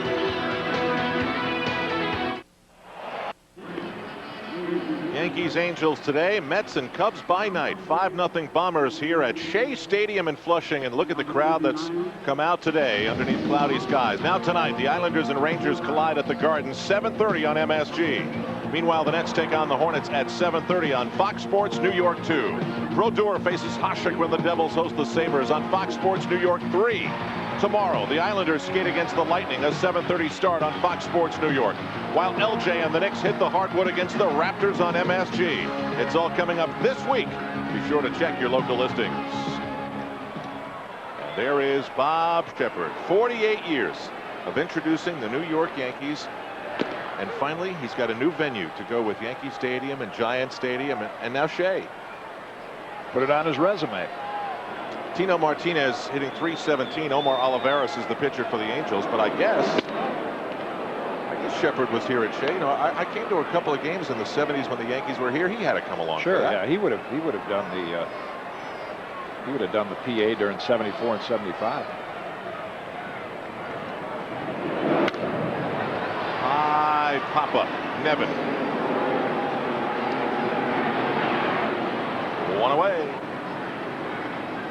It's a new Angel pitcher, Omar Olivares, coming in to take over for Ken Hill. Ken Hill with his roughest outing of the year. He hadn't given up a run until today. So Ken Hill is chased after only 4 innings, 5 runs, and 10 hits. And that'll change his perfect ERA in a hurry. Olivares actually pitched for Joe Torre during his Cardinal days. Split last year between Detroit and Seattle. Darryl Strawberry is 1 for 2. Fly to center field and reached on an infield single. Play by Ken Hill where he didn't even make a throw to first. Just a little number in front of the plate. It's in on the knees. 2-0. Don't know if we'll get a chance to see Olivares field the ball, but you're looking at, I don't know if there's a better fielding pitcher in the major leagues than Omar Olivares. Darryl goes for it as the pitch breaks low, 2-1. That's the zone, down and away, and Olivares either with a splitter or a changeup going down and away to the left-hand hitter gets Strawberry to commit. There's an indication of how a pitch like that can fool you. Darryl swung, which means he thought it was going to be in the strike zone. Another foul ball, 2-2. I wonder if the background, there's a target up there for Strawberry in the upper deck. Couldn't tell it by the way O'Neill and Martinez are swinging a bat, but I wonder if the background is a little different. No batting practice today for either team. You know, just picking the ball up out of the pitcher's hand. Darryl sends this one high and deep and gone. The greatest home run hitter Shea Stadium has ever known. It's his 127th career home run here in Flushing.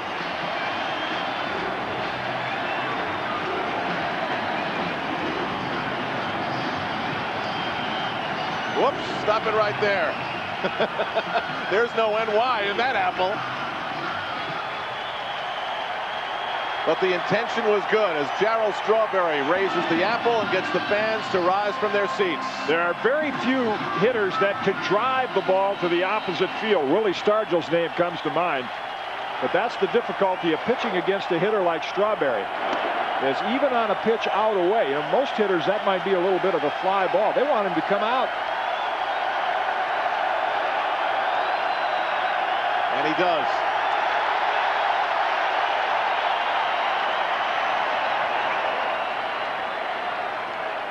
That's the kind of moment you come out to a ballpark for. As a fan and a player. Absolutely. He's now hit more here than, well, he already had hit more here than anyone else, and he's got 127 in his career. Did a few of them that year. Ground ball.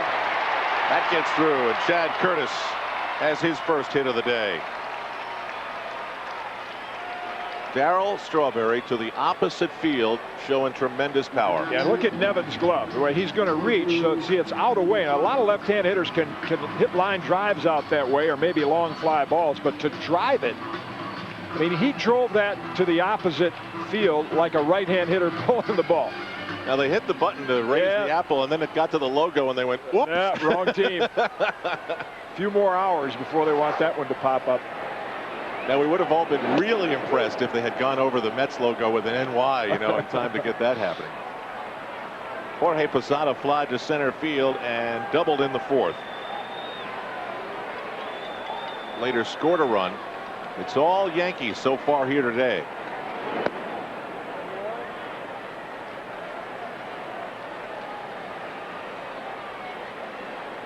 That's amazing, Jim. You would almost expect, you know, if you were going to write the book, Darryl comes back to Shea triumphantly, his career is being saved, and he hits a home run, and then he does it, you know? Yeah. Posada got a piece of it, 1 ball and 2 strikes. Well, it's just it's a little bit of a preview of what things are going to be like here in late June when the Yankees come over for that 3-game series. That's going to be the real deal. If Darryl is still playing well and playing in left field, that is going to be some series. Here on the Diamond Vision during the break between innings, they've been replaying moments of last year's series at Yankee Stadium. Remember how great that was? That was a great time at Yankee Stadium.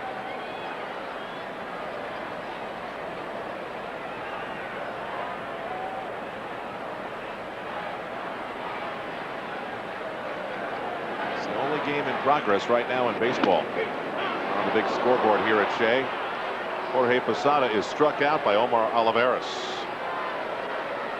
Shaking his head, but as a catcher now, he's got to keep on the good side of Jim McKeon, the home plate umpire. All right, let's see here. Jim Cott said he thought his career record at Shea was like 2-2, 2-4. Let's see what it was.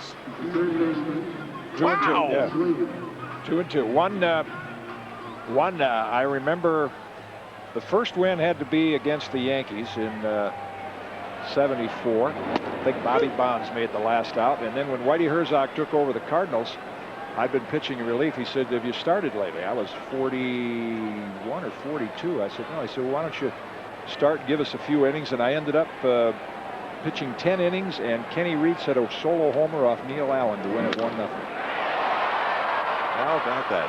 Jim Cott, no surprise, right on target. That's in the glove of Garrett Anderson. And the Yankees are retired, but Darryl Strawberry hits one long. About 385 feet here at Shea Stadium. It's the Yankees up by a half dozen to nothing. I'll see you on the post game. Ken Singleton back with Jim Cott in a moment. Well, 6-0 Yankees. Boy, David Wells has been sharp. Hadn't thrown many pitches. Lots of strikes. Hadn't walked anybody today in the last inning. Picked up 3 strikeouts. First Cecil Fielder going down. Jim Edmonds taking the same route just to make everybody happy. Three's a crowd. Nevin's gone. There the numbers. Our New York Marriott Marquee matchup for the afternoon. Ken Hill's day is done. 4 innings, 5 earned runs, gave up 10 hits. It's the roughest he's been treated this year. And David Wells has been sailing along, hasn't walked anybody, and struck out 6. The Angels will be glad to get out of town, won't they? I mean, you sit around for 2.5 days waiting to play, and then halfway through this one, they're taking a thumping. There's only so many tours you can take. Here's Garrett Anderson. He's going to lead it off for the Angels here in the 6th inning. He was a strikeout victim. Swings here at the first pitch of the 6th inning and lifts it high in the air to left field. Chad Curtis will put it away, and there's one down. You mean that circle line won't just keep going round and round? You just stay on that baby all day. Well, every once in a while you might take the Statue of Liberty tour. You know the strange thing about that?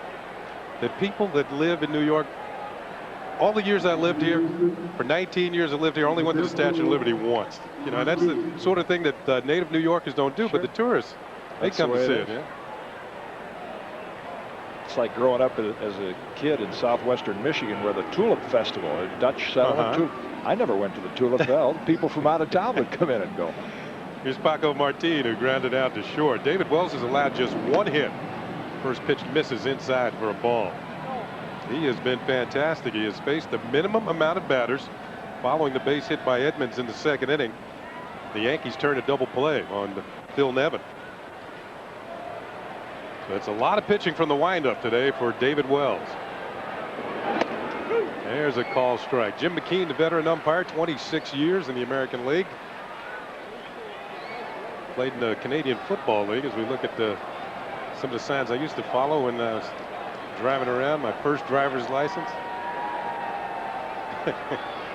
Years gone by, my goodness. Where does the time go? Here's the 1-1 pitch. And this is lifted in the air to short center field. Easy play for Bernie Williams as he comes underneath it, makes the catch, out number 2.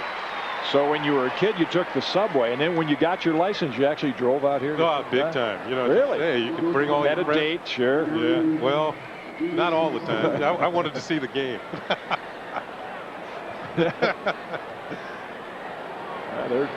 They're jammed in here, and as Al said, everybody from the parking lot attendants from the moment you arrived at Shea Stadium today just could not have been nicer, more accommodating. Make this a memorable day for baseball fans. That ball's hit hard by D. Sarcina, but it's going to be right at Chad Curtis. Another 1-2-3 inning for David Wells. He is on a roll this afternoon, and so are the Yankees. They lead it at the end of 6.5 to make that 5.5 6-0. Fans, New York Yankee baseball is brought to you by Hertz. For business, for pleasure, nobody does it exactly like Hertz. Omar Oliveira is pitching to Chuck Knobloch, who's got a good afternoon going. He has scored a run, 2 for 3.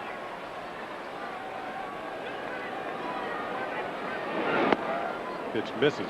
Ball and a strike. Oliveras, when he was with the St. Louis Cardinals, used to wear 00 for his number. Omar Oliveras. Kind of fitting that he broke in with the Cardinals. There's a lot of father-son combinations that have played Major League Baseball. Some big names, of course, like the Berras, but you don't think of Oliveras. His dad, Ed, played for the Cardinals in the early 60s. That's who Omar broke in with in the 90s. Kind of bounced around of late. He's been with the Phillies for a while, the Tigers. In fact, split time in '97 between the Tigers and the Seattle Mariners. Starter and a reliever. Pitch is hit high in the air to fairly deep center field. This is going to chase Edmonds back. Almost to the warning track. He makes the catch, and there's the out. Well, a lot of good memories at Shea Stadium. But let's flash. Wow, what is this? Ralph Kiner. Who's that young stallion? Wait off this side and turn up here like that. That was in St. Petersburg, Florida. Allows your hands to work Instructional league. And then we're. They tried to turn me into another Ralph Kiner. It didn't happen. So you won't drop Look at those pipes, man. He's been in the weight room. And then the third thing I think. So a little batting instruction from Ralph Kiner. That was you remember it like it was yesterday, don't you? Yeah, because I remember one game in particular in the instructional league. Ralph had been talking to me before I went up to hit. I hit a home run. I come back, of course, like all good batting coach. He says, "That's what I'm talking about." Well, I saw him working with your back leg, like turning your back leg into the. Just trying to get my hands. It was a long time ago. It's hard to remember. Of course, he must have made an imprint on my mind because I went on to become a better hitter than I was at the time. And that was 1971. 71, yeah. Here's Jeter. At a base hit. That must have been Miller Huggins Field. Al Lang. It was at Al Lang, yeah. Shigetoshi Hasegawa is warming up. Breaking ball hit hard by Jeter, but on a hop to D. Sarcina. And there are two down. Jeter with a solid out, so he has to take that back to the dugout with him. He's now 1 for 3 with a sacrifice today.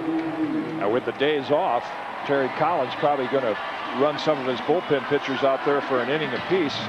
The way David Wells is pitching, Joe Torre's bullpen will get another day off. O'Neill has had a great afternoon.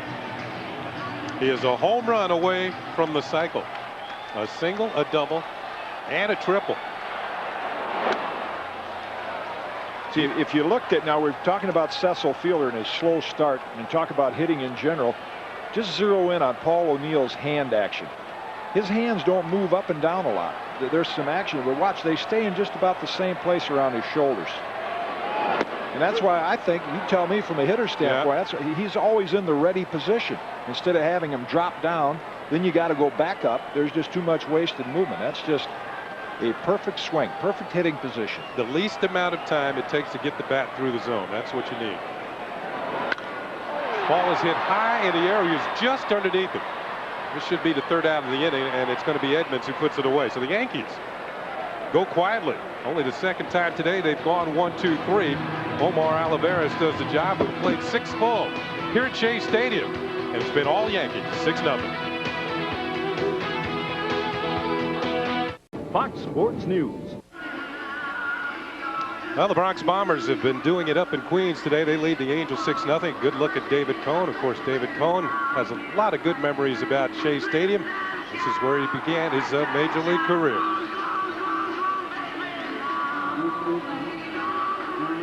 Well, he also had a chance to ask David Cone about his Shea Stadium memories. It was bizarre. We had a police escort over in Midtown, and we're in full uniform on a bus. But you got to look at the fun side of it. Everybody's wondering what's going on with Yankee Stadium. What are we going to do? Everybody's worried about their own status. But really, this is a fun day. It's history in the making, and we've got to enjoy it while it lasts. And David Cone, he mentioned history in the making. Only the first time this century that 4 different teams have played in one ballpark on the same day. I think that's one of the reasons David Cone wanted to come back to New York and play for the Yankees, because of the history, the tradition. He refers to it more than any other player, how important it is to be a Yankee and what it means to wear that uniform.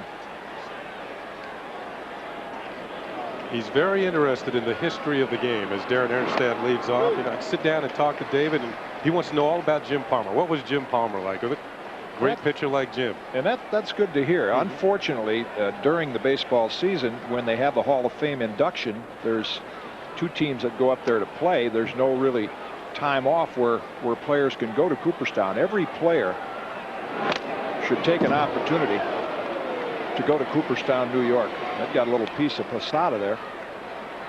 But go up to Cooperstown and tour the hall, and you'll see Jackie Robinson's plaque there, Tom Severs. Casey Stengel and Gil Hodges, 2 of the managers of the Mets. I played for Gil Hodges when I was with the Mets.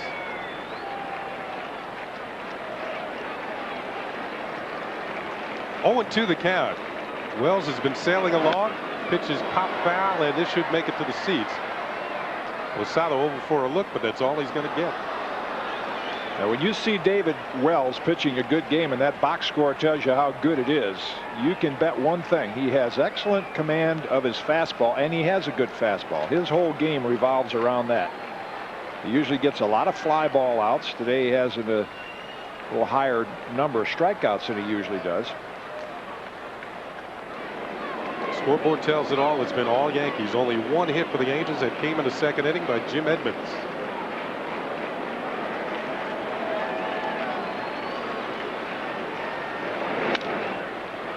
Which is fouled off again by Erstad. Mentioned for those that were not around at the start of this game, the Tigers series has now officially been switched. The games that were going to be played in New York this weekend at the stadium will be switched to Tiger Stadium. There's the times and where they'll be seen. And then the following weekend, the Tigers will come back into, they're hopeful that they'll have Yankee Stadium ready by then. Fastball is hit high and deep to right field. O'Neill going back. He looks up. This is going to make it to the bullpen for a home run. An 0-2 pitch hit out of the park by Darren Erstad. His 4th home run of the year. Good looking young hitter.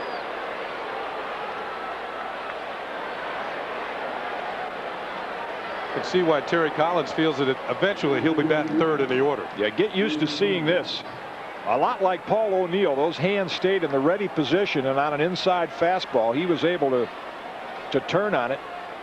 Like another home run hitter from Fargo, North Dakota, Roger Maris. You can see Erstad just perfect position watching that ball hit the bat. See those hips clear? Yeah. Ooh, fire.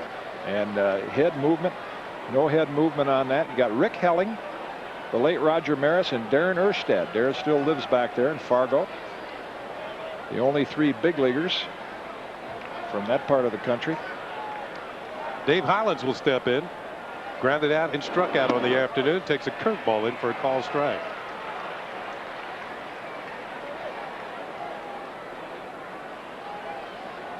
And Rod Carew telling him what he did right.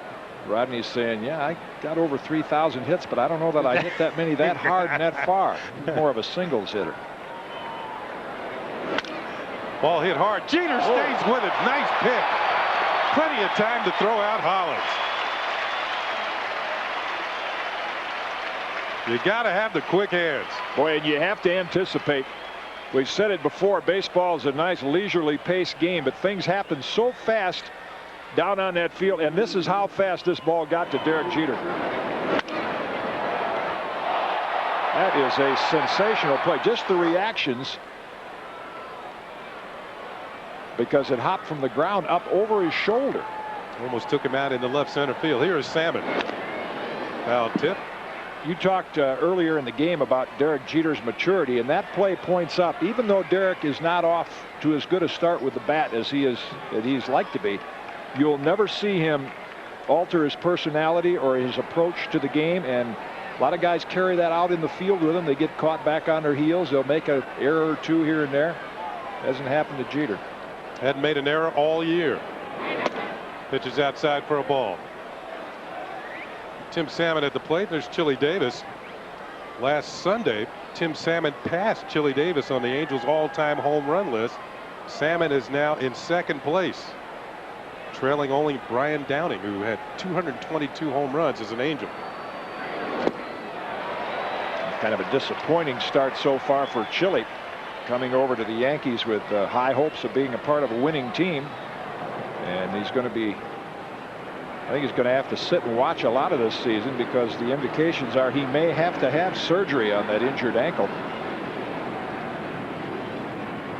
It's a torn tendon that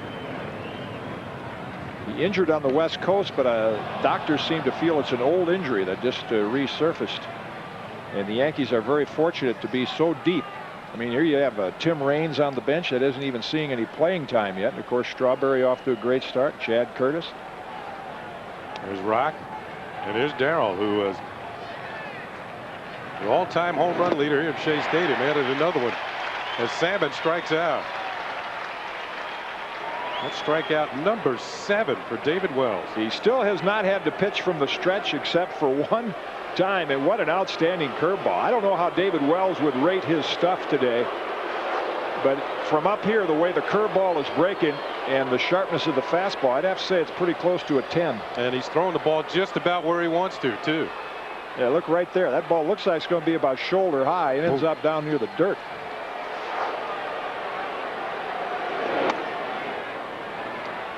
Cecil steps in 0 for 2, struck out swinging on both occasions. Cecil came in 3 for his last 30. Now you tack 2 more ABs on there, 3 for his last 32. You were talking about the hand movement. You see all? Yeah. That's a lot of movement. The hands go up and down. And they can go up and down like that if you're Henry Aaron and you got some quick wrists and you can get them out there. But it's obvious in Cecil's case that at this point the bat has slowed down a little bit. You got about a 1/10 of a second between the time the pitcher lets go of the ball and you swing your bat. Pop up to Jeter.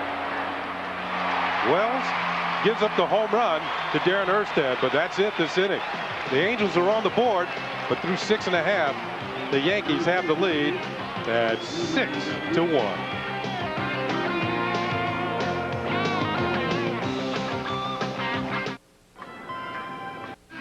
Fans on their feet here at Shea Stadium, 7th inning stretch. The Yankees leading the Angels 6-1, bottom of the 7th inning. And fans tune in to MSG Network tonight at 7:30 as the Rangers face off against the New York Islanders in our final Rangers telecast this season. Pre-game coverage begins at 7 o'clock with Texaco Rangers game night. Fans into it here. Sid, I like the music they play here. Yeah. Good pre-game stuff. New pitcher into the ball game. Shigetoshi Hasegawa comes on to pitch for the Angels. Olivares went 2 innings, allowing a run on 2 hits. See the numbers on Hasegawa, making his 3rd appearance of the year. Young man, 28 years old, from Kobe, Japan. Did a good job for the Angels last year as a starter and a reliever. They could have a little gathering here at Shea Stadium between Arabu and Yoshi for the Mets. Hasegawa's in town tonight. Hasegawa graduated from university over in Kyoto before he started his baseball career. Pitched 6 years with the Oryx Blue Wave. Excellent control. Started picking up his English. Now Charlie Rose is the interpreter for Hideki Arabu, native New Yorker, but Hasegawa picked up, George Rose, and Hasegawa picked up a lot of his English by watching American television programs. Those Western movies, huh? Yeah. Probably the Duke taught him a little of his English. Lucy and Desi. Here's Bernie Williams. Bernie's over 2 with a walk. Hasegawa actually did some commentary during the World Series on the broadcast back to Japan, telecast back to Japan, and looked like he was having a pretty good time. Maybe he'll, the Angels are going to leave after this game. That's Ramiro Mendoza. Just getting a little side work in since Willie Banks and Hideki Arabu pitched yesterday. Arabu, they faced each other in that exhibition. Ouch. Ooh, right off of Hasegawa. He stays with it and will throw Bernie out. Oh, I used to hate when the pitcher got in the way. Boy, he's not happy he got in the way of that one. I mean, if you catch it on the glove or your left arm, but that looks like it might have got a piece of his throwing arm. He's in excellent position. You can see that glove hand and there it got him right on the inside of the thumb, and from an Angel standpoint, we hope that it's just a bruise. Wow. Yeah, he's going to be forced to leave the ball game, and hopefully it will not be too serious and be able to pitch when the Angels head back home. So Hideki Arabu didn't get to see his countrymen very long, as Terry Collins is going to have to send to the bullpen for another starting pitcher. Of course, he'll have all the time he needs to warm up as we look at this shot one more time. Yeah, this is how quickly it gets out there, and the glove hand is behind him, and he quick tries to get some protection in there, but by the time the glove hand was there, it had caught the meat part of that pitching hand right above the wrist, and again, we'll give you a little idea how quickly that ball bounces off the bat back to the mound. You said a hitter has, less than about a tenth of a second. And then when it hits the bat, it's actually going back a little bit faster than it came in. So Hasegawa with even less time. Terry Collins going to bring in Mike James.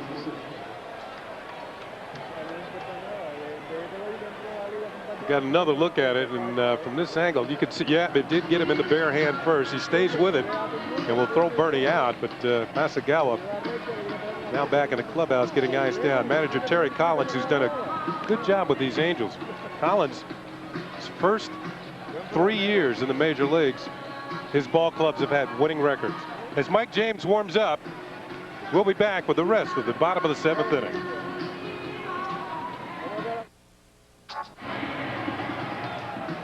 Yankees on top 6-1. They've out hit the Angels by 10, 12-2. Yankee fans had to get out here early today. The ball game started just after noon. And how about this weekend? The games will be switched to Detroit, so the Yankee fans will have to wait till the next weekend to see the Tigers at Yankee Stadium. As you can see our schedule this weekend. Friday 7:05 on the WB11. Saturday 1:05 right here on MSG. And Sunday they will close out the series at Tiger Stadium on the WB11 at 1:05. Yeah, that Saturday game is on MSG, and our scorecard show that day will have a look at the new Mickey Mantle Monument down in Oklahoma City. That will be unveiled tomorrow, and we'll have it for you on our Saturday pregame show.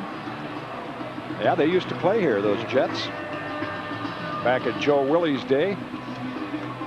While Mike James warms up, Kenny, we could point out to the fans that the Yankees are a couple innings away from doing something they haven't done in quite some time, since 1995, and that's win 6 in a row. They always seem to make history, and the Yankees made history 2 years ago. They were the only team in Major League Baseball to ever win a world championship without anything longer than a 5-game winning streak. And Joe Torre's team now 6 outs away from winning their 6th in a row. The 95 Yankees under Buck Showalter, of course, made quite a run in September to get to that wild card spot, and they won 6 in a row then. That's the last time any Yankee team did it. Looks like Mike James is all warmed up. Got to think, how many of these fans are going to stay for the second game? They have to leave the stadium, then re-enter a little bit later. Yeah, that's what Kevin McCarthy pointed out. One of the big jobs is going to be to get the fans out of the stadium, out of the parking lots, clean the stadium up, so that the Mets and the Cubs, and of course our sister station Fox Sports New York, we got a chance to get exchange greetings with some of our old buddies from our crew last year. Mike Santini is here already. Mike and John Moore, they now produce the telecast. They'll be here tonight, bringing the Mets and the Cubs. And a lot of the service personnel, I was talking to some of them today, they said, yeah, this is like working a doubleheader. I mean, they get 2 paydays, they get 2 games worth, but they're going to be here a long time. It's like those old split doubleheaders. With a ground ball to second for Paco Martin. This will be the second out of the inning. 2 down. Tino has a couple of hits today, a couple of doubles. And here is Darryl Strawberry, who last time went deep into the bleachers in left center field. For Darryl, it was his 4th home run this year. And this is back in his Mets days, a leaner version of Darryl Strawberry, whipping the ball down into the right field corner for a home run.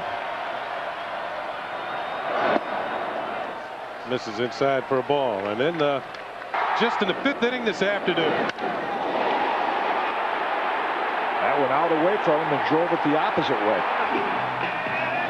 Darryl, of course, the all-time home run leader here at Shea Stadium. Had a good swing at that pitch from Mike James. 1 ball and 1 strike. Hitters go through a period of time, and you could identify with it where you feel for the ball. And then there are times when you see it and you attack it, and Darryl is seeing it right now. The first couple games of the season, he was sort of feeling for the ball. You saw on the graphic, Darryl had an infield single and then a home run. Good pitch by Mike James. That's what the Stick had to say about Darryl Strawberry on our American Express quote book. Thought there was still something left. And he has done the work. And it shows. Came to spring training in great shape. I think along with rehabilitating that knee, look, he got the rest of himself together too. Had a great spring. And like the rest of the ball club, went through a little funk there when they got rained out so many times on the West Coast, but then starting to come on with a vengeance. Everybody swinging the bat well. Yeah, the big question is when you've gone through down times like Strawberry, is the same with Cecil Fielder right now. Can he still turn on a big league fastball? And that's a question he has to answer to American League pitchers, and so far he's answered it pretty well. 6-game hitting streak. There's ball 3, and then we'll run the count full.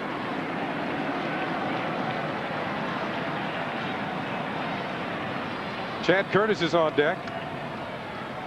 2 outs here in the 7th inning. The Yankees up 6-1. And the familiar chants of Darryl used to ring out here 10 or so years ago. Pitch is hit hard. Back through the middle into center field for a base hit. Strawberry's 3rd hit of the ball game. So a 2-out single. Strawberry's aboard for Chad Curtis. Gonna have to put a danger zone sign on that pitching mound. I mean, open season on pitchers. Shigetoshi Hasegawa driven from the mound by a line drive off Bernie Williams' bat, and now Strawberry again getting great extension. That pitch is out away from him. Oh, Kitty, not every pitcher has 16 gold gloves, so you know what I mean? What you do with all of them? When you guys that win gold gloves, you win them because you give up a lot of shots like that, and eventually you learn it's self-defense. You learn you have to flag a few of them down. What'd you do with all of them?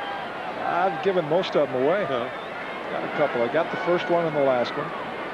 You and Brooks Robinson hold the record for number of gold gloves.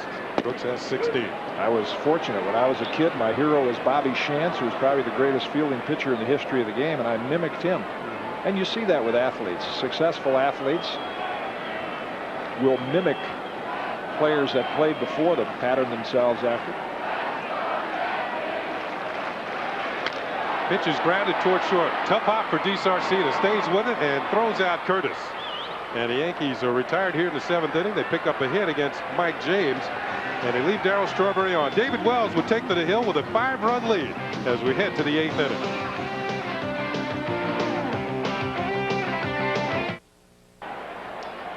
Fans, New York Yankee baseball is brought to you by Snapper. Anything less just won't cut it. A little lighter at Shea Stadium. Raining and drizzly when the game started, and some empty seats. And you've been to ball games before. Probably when you came in your younger days, you said, "Oh, let's just stick around and watch Willie Mays get one more at bat." Yeah, well, yeah, and he wouldn't disappoint most of the time. And there was a mass exodus right after Strawberry had his last at bat. It's like a lot of the fans today said, "Okay, the Yankees are leading 6-1. Let's watch Darryl hit one more time." Of course, that'll help out Kevin McCarthy and his crew here at Shea Stadium. Darryl in a discussion with Homer Bush because they have to vacate the stadium, the parking lots, clean the stadium, and then get ready for the Mets and the Cubs, who some may have arrived here already, but it's customary for the players to get here around 4 o'clock. Batting practice to start about 5. First pitch to Jim Edmonds in for a strike. What's interesting about the Yankees today, neither club got a chance to take batting practice on the field. They had to do it underneath in cages because of the rain this morning. Well, the Yankees seem to have taken batting practice during the game. Defensive swing, quickly 0-2. Edmonds had a single in his first at bat, and then Erstad hit the home run. So David Wells, the only batter he's had to pitch out of the stretch was against Phil Nevin back in the 2nd inning. Nevin grounded in to an inning-ending double play. He's been able to work from the windup.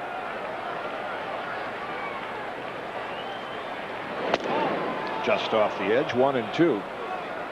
0-2 against the Angels this year. They lost both games out on the West Coast, the Yankees did, and it's an area where I think Joe Torre'd like to see a little improvement in this year's Yankee team. Nevin waits on deck. They handled the Central Division last year very well. They played good baseball against the East. Missed again. It's 2-2, but tough times against the West. Of course, the Yankees run into Randy Johnson and Jamie Moyer, Facero, Chuck Finley. They've got some tough left-hand pitching. But last year they were just 4 games over 500 against the American League West.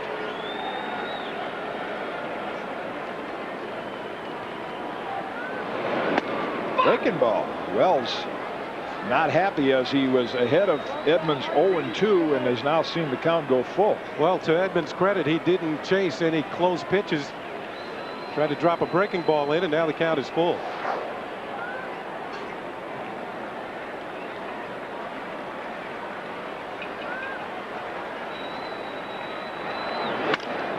Hit well left field, but Curtis is right there. Puts it away. And there's one down in the Angel 8th. I think that was a case of Edmonds seeing a fastball pretty well and putting some wood on it. Hit it hard, but it was a pitch that might have been out of the zone.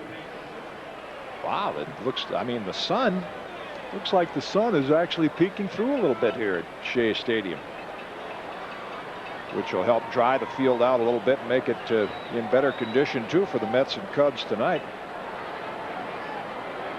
Here's Nevin. Fly ball to right field, and the first pitch hit fairly well. Now O'Neill retreats and it's gone. Wow, must have got that in a jet stream.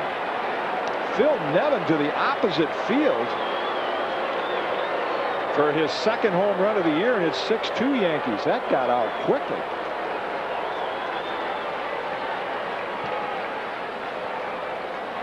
That might be a difference in the two ballparks. That's the stadium. I think it's 385 about in that area. Oh, here's the pitch out over the plate, and he must have got pretty good wood on it, although it didn't sound like it.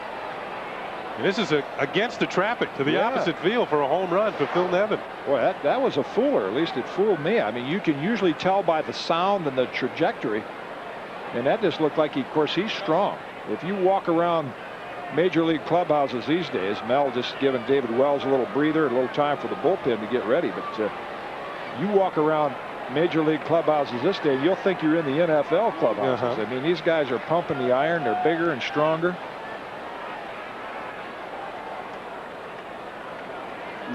He pitched the first Yankee game at Shea Stadium, did Mel Stottlemyre, back in 1974.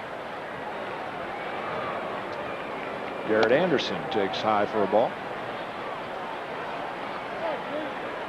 I know that Rudy May started the first game of that doubleheader in '75. The last 2 appearances by the Yankees here at Shea Stadium. That's in for a strike. That was the game Kenny was referring to that he played in the last Yankee game in '75 when they played the Orioles a doubleheader. Stanton and Nelson with a few days off now, getting ready in Joe Torre's bullpen. Late on the fastball, and it's 1-2. Anderson has gotten a lot of advice from Rod Carew as to his approach to hitting. And they feel that eventually he'll hit more home runs. He only hit 8 home runs last year, but did drive in 92 runs, which is pretty good production. No swing, says third base umpire Terry Kraft. But Garrett last year right up there with Paul O'Neill in opposite field hits. He can really go the other way. He must have been thinking about it there, although that pitch was a little bit too hard to reach. I always felt if a pitch was too hard to reach, it has to be a ball.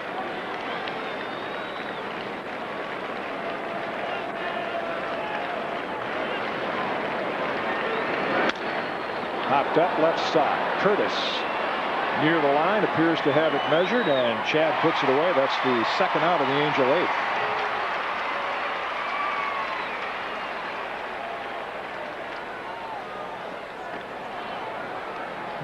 That'll bring up Paco Martin. Wells doing what he did so well for the Yankees last year, take the game into the 8th inning. There's only 8 pitchers in the major leagues in the last 3 seasons that have pitched at least 200 innings, and David Wells is one of those 3. I mean, when he's right, he's very right. He's predictable in terms of control of his fastball. David, the only difference between him being a good major league pitcher and maybe a little better major league pitcher is to learn how to win on the days that he doesn't have his best stuff. And, when you look at the Greg Maddoxes and the David Cohns and the great pitchers, they don't have their best stuff all the time. They figure out a way to win on the days that they don't have their A game on the mound.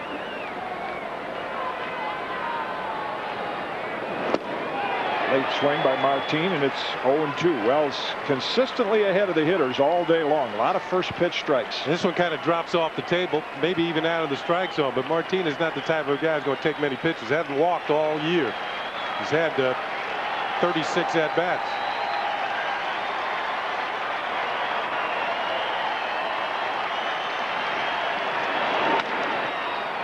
And on the hands, fouled out of play, and it's still 0-2. A historic souvenir. Save, yeah, I was there that day that those 4 teams played 2 games. 1 National League game, 1 American League game. He's going to keep that souvenir, probably write the date on there.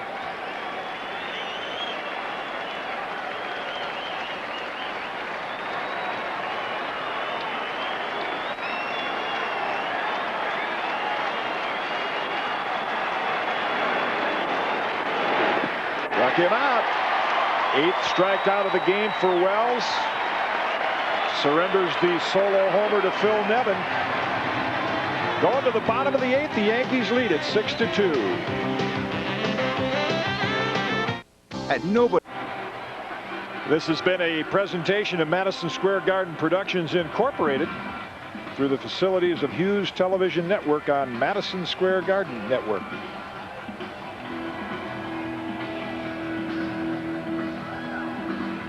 David Wells looks like he got the congratulatory pat from Mel Stottlemyre, as if to say 8 innings is enough. They'll go to the bullpen to wrap it up.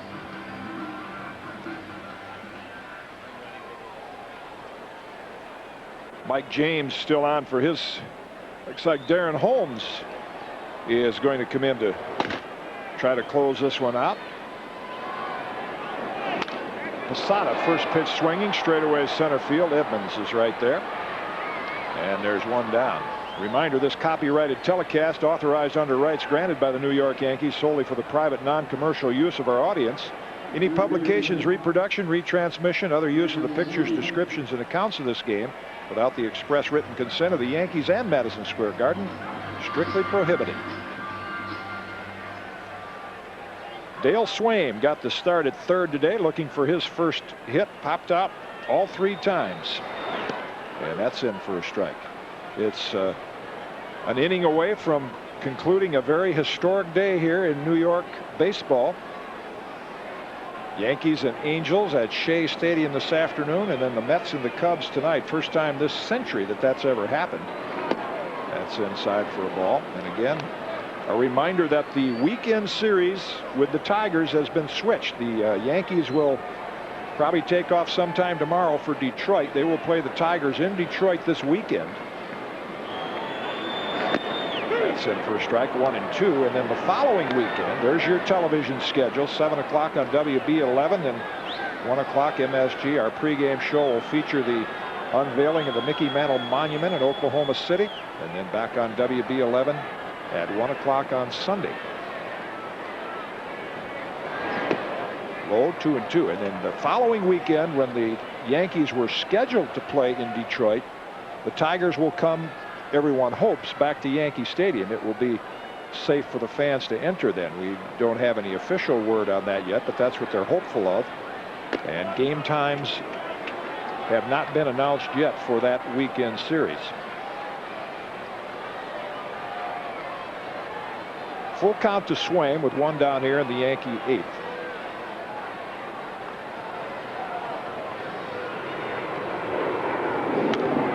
Stays alive. Early in his career, Dale Swaim suffered a broken leg, and that really set back his career. In fact, he had to go to the minor leagues for a while. And instead of being a regular, he had been the regular shortstop following Robin Yount in Milwaukee. Then he became a utility type player. Used his ability to play anywhere in the infield and probably the outfield as well. Again, stays alive. Yeah, he was their #1 draft pick the year that Harvey's Wallbangers, Harvey Keene was the manager that year, that they went to the World Series with Molitor and Yount, Cecil Cooper. 1982. Knobloch waits on deck. He got it started with a base hit in the first inning. He's got 2 on the day. He's reached safely in every game he's played in. That goes all the way back to spring training. Swaim down on strikes, and there's now 2 away in the Yankee 8th. First strikeout for Mike James, who had a horrible spring with the Angels. In fact, he was the primary setup man for Troy Percival last year, and he pitched so poorly that Terry Collins hesitated to use him at the beginning of the season. Now he's starting to find a life on his fastball again. You saw some movement down and away, and he might get back in his role as the primary guy to set up Troy Percival, the closer for the Angels. He followed teammate Chuck Finley's lead by getting the blonde hair dye, the Billy Idol look like Finley has. Very fitting for Californians.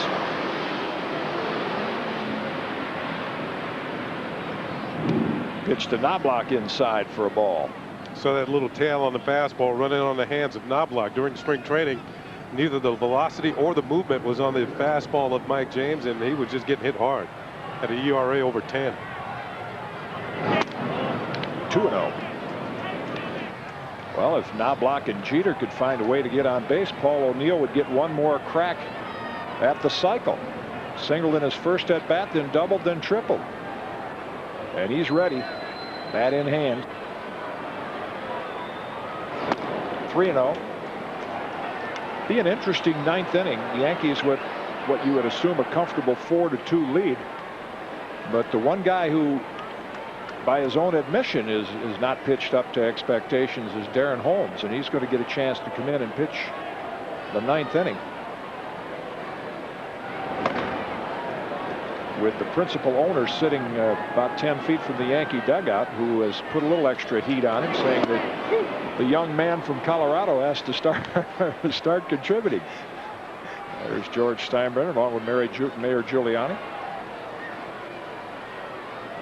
He called on his good friend Mike Ilitch, the owner of the Detroit Tigers, did George Steinbrenner, and somehow or other they, as Knobloch draws a walk, they agreed to switch those weekend series.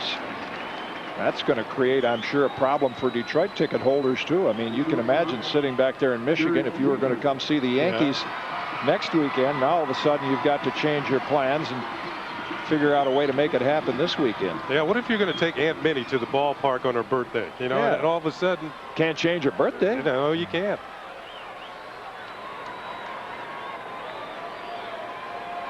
Jeter 1 for 3 with a sacrifice bunt in the first inning. Late on the fastball. That's probably a perfect example of Derek anticipating the fastball in, but he really pulled off of that pitch with his front side.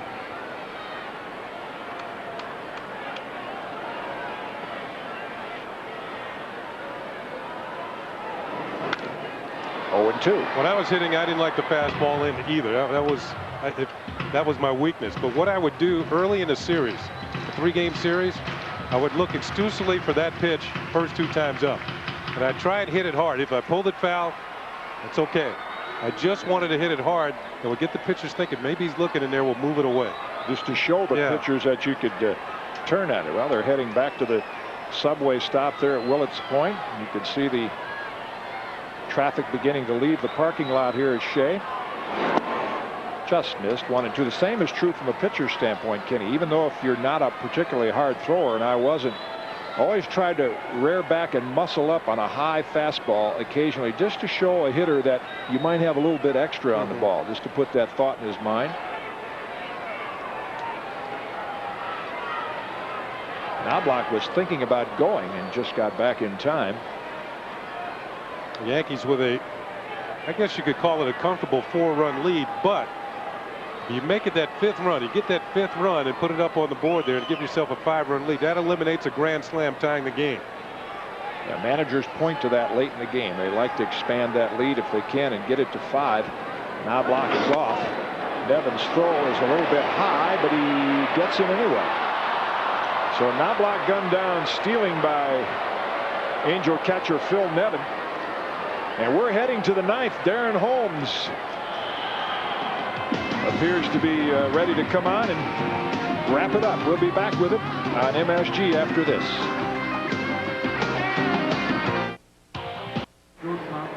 Well, David Wells is on the mound. 6-2 Yankees. He's going to try and complete it. Darren Holmes just getting a little work on the side end, evidently, down in the bullpen. And if you just joined us on this historic day, 40,743 on hand here this afternoon.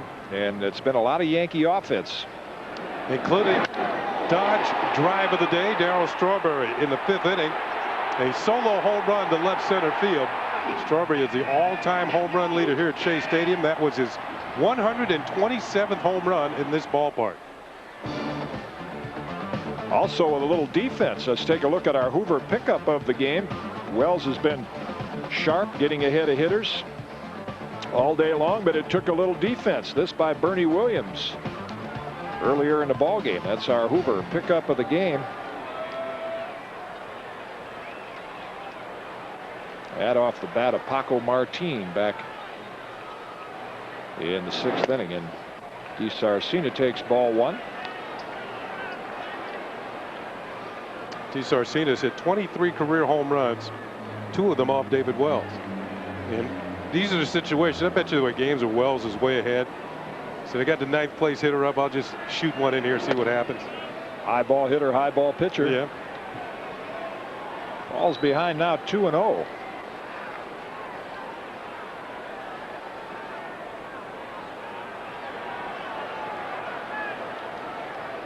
David Wells has had to work from the set position, just 1 hitter the entire ball game. That's in for a strike. Solo home run by Erstad in the 7th. Another solo by Nevin in the 8th. And then Edmonds' single back in the 2nd inning put Wells into the stretch position, and he got a double play to end the inning.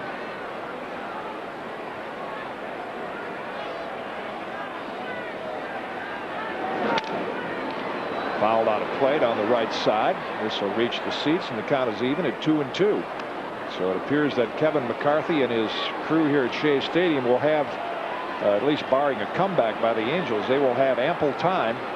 We did not get official word, but the rumor was that no inning would start after 4 o'clock if, in fact, this was an extra inning game or something, so that the crew would have plenty of time to clear the stadium out for tonight's game.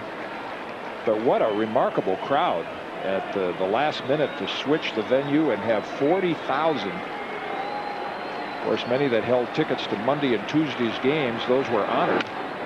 Again, fouled out of play. And one of the questions going around was, why didn't the Yankees and the Angels play here yesterday? And one of the problems the Yankees said was getting the tickets, getting the information, and getting the tickets situation lined up so that fans, could come to yesterday's game. They just didn't feel like they could accomplish that in 24 hours. Left field. Curtis on the run. Back at the track, looking up, and gone. Another solo home run. The 3rd in his career off Wells, and DeSarcina hits his first of the year to make it a 6-3 ball game. See, that's what I was talking about. Get to a point, gun it in there, see what you can do with it, and DeSarcina rode it out of the ballpark. So, he had a comfortable lead, has a 4-run lead. This is the first hitter of the inning. You don't want to walk him. Throws it in there, and DeSarcina connects. That's his 24th career home run, 3 of them off of David Wells. And here's Darren Erstad, who has 1 of the 3 home runs the Angels have hit today. That's high for a ball. It's a catfish hunter kind of game, or Fergie Jenkins. They would give up a fair amount of home runs, but most of them were solo shots and when they had a comfortable lead.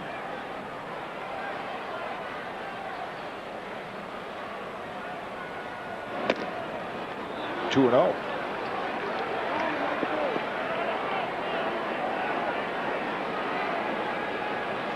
Little concern with a 3-run lead in the 9th inning and nobody out.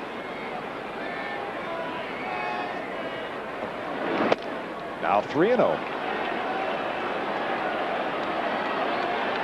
Stanton and Nelson both ready. Hollins, the switch hitter, on deck.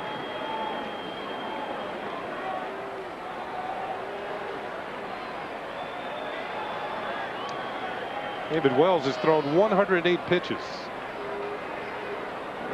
And it's been pretty much of an effortless 8 innings until that. That's the telltale sign. I know he wanted to finish it off. He had 5 complete games last year. But a home run and a 4-pitch walk will indicate to Joe Torre that he needs to make a pitching change. So David Wells will go 8+ innings and leave this game with a 6-3 lead.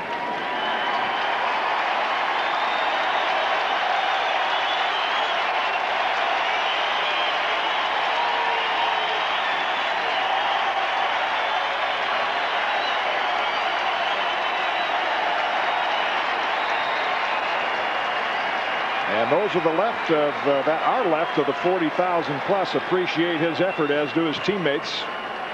A little disgust because he wanted to close the door. Jeff Nelson coming on to pitch for the Yankees. We'll be back on MSG after this. 6-3 Yankees, and the Angels threatening here in the 9th inning. They've scored 1. They have a man on with nobody out. Reminder that we'd like to have you tune in to MSG Network tomorrow night at 7:30. The Knicks continue their playoff push against the Toronto Raptors. That's our final Knicks regular season telecast this season. Pre-game coverage will begin at 7 o'clock with the MCS Cannon Knicks game night. That's tomorrow night. Knicks and Raptors. Those Raptors delayed the Nets playoff spot for a night by defeating them last night. Jeff Nelson, always among the league leader in appearances, comes on for the 8th time this year, as you see his pitching line.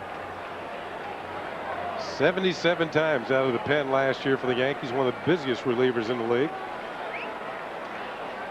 So he'll switch Dave Hollins around to the left side, and then you have Tim Salmon and Cecil Fielder, and if it gets down to Jim Edmonds, we will see Mike Stanton in the game.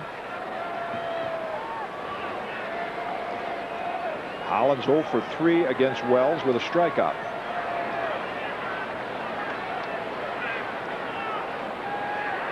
Tino's going to play behind Erstad,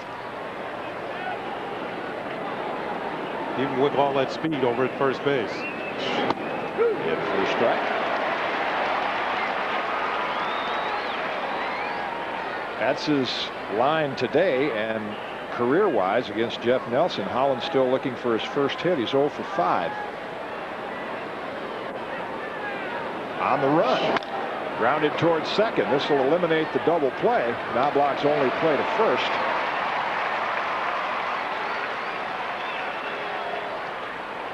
Well, like a lot of the Yankee runners that Joe Torre has given a green light, Darren Erstad has a green light as well from Terry Collins. Although he is a relatively young player in terms of service in the league, Erstad has the type of speed and judgment that the manager lets him go until he shows him that he's trying to go on the wrong pitches. And particularly against Nelson, like most guys that are 6'6", 6'7", which Jeff is, it takes him a little longer to deliver that ball to home plate. Here's Salmon. Late on that one. Wow. Just fouled into the stands behind the on-deck circle. He's done well against Jeff Nelson, and as you pointed out, the early part of this ball game, the Angels made sure Tim Salmon got lots of at-bats this spring. He is always a slow starter, but not this year. Stanton is waiting and ready in case he has to face Jim Edmonds. Back to the backstop. Erstad will advance to third. And it's a ball and a strike to Salmon.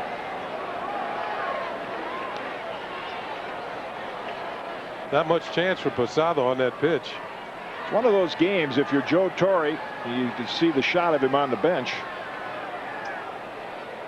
That one past Posada with not much chance to lay leather on it. You see Joe's going to going to the cooler. I mean, it's been a comfortable kind of a game. Wells has been in command. They get off to a 6-0 lead, and it almost looks like it's going to be a laugher.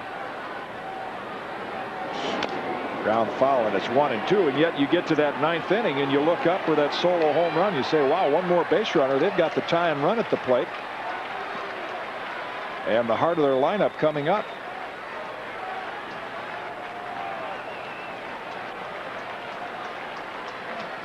One thing about the Yankee bullpen from a year ago, they had the best rate for inherited runners. Only 1 out of every 4 scored. 3 outside, 2-2.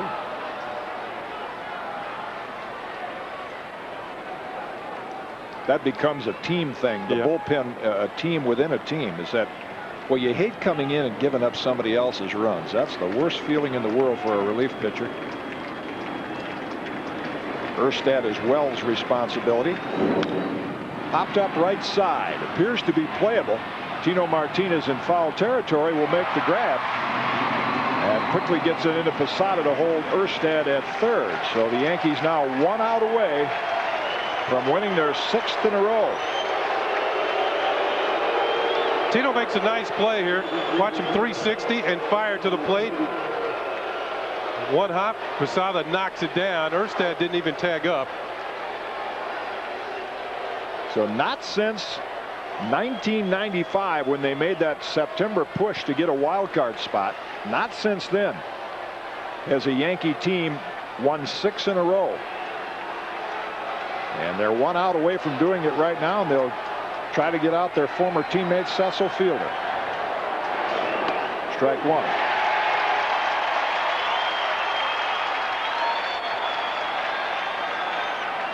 Bullpen trying to hang in there and do the job till the ace closer Mariano Rivera gets healthy. Erstad takes his lead. Outside, 1-1. Last report on Monday during the workout, Mariano felt that he was throwing off flat ground, that he was making pretty good progress. Yankees optimistic about him coming on soon, and in the meantime it'll be up to Nelson and Stanton. Just misses, 2-1.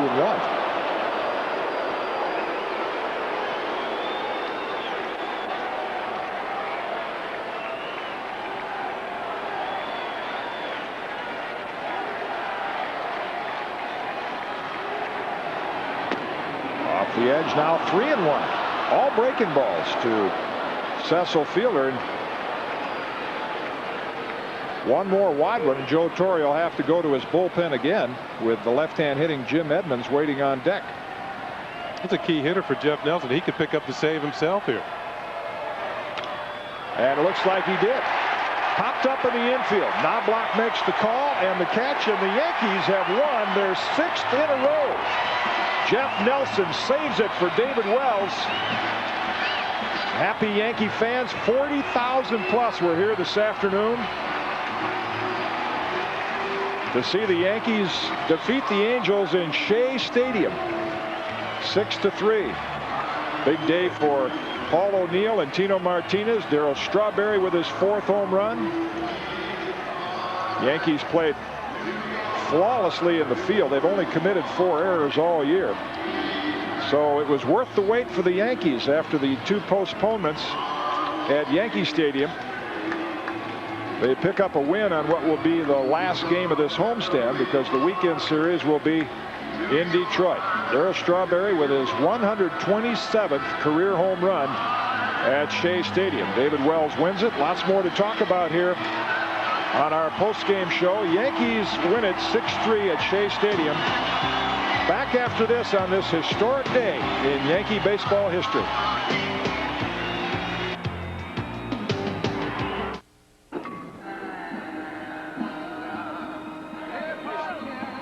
Welcome back to Shea Stadium. Yeah, the Mets will be playing here in a few hours, but this afternoon it was the Yankees over the Anaheim Angels 6-3. Let's check it out on the Jeep Eagle game summary. 6 runs, 13 hits. Paul O'Neill, a single, a double, and a triple. 3 solo home runs in the last 3 innings for the Angels. That was their 3 runs. David Wells wins it. And Ken Hill loses it. Big day for Darryl Strawberry. Hit his 4th home run, and he's standing by at field level right now with Al Trotway. Al? All right, Jim, a lot of the fans here have stayed because Darryl was a big part of their enjoyment today. In all respects, Darryl, this is sort of a fun experience for you? Well, it was very fun to be able to come back to Shea Stadium. I think the most important thing was, for our team to get back on the field and playing games. We really needed it. We've been playing well, and we just want to try to continue to play well.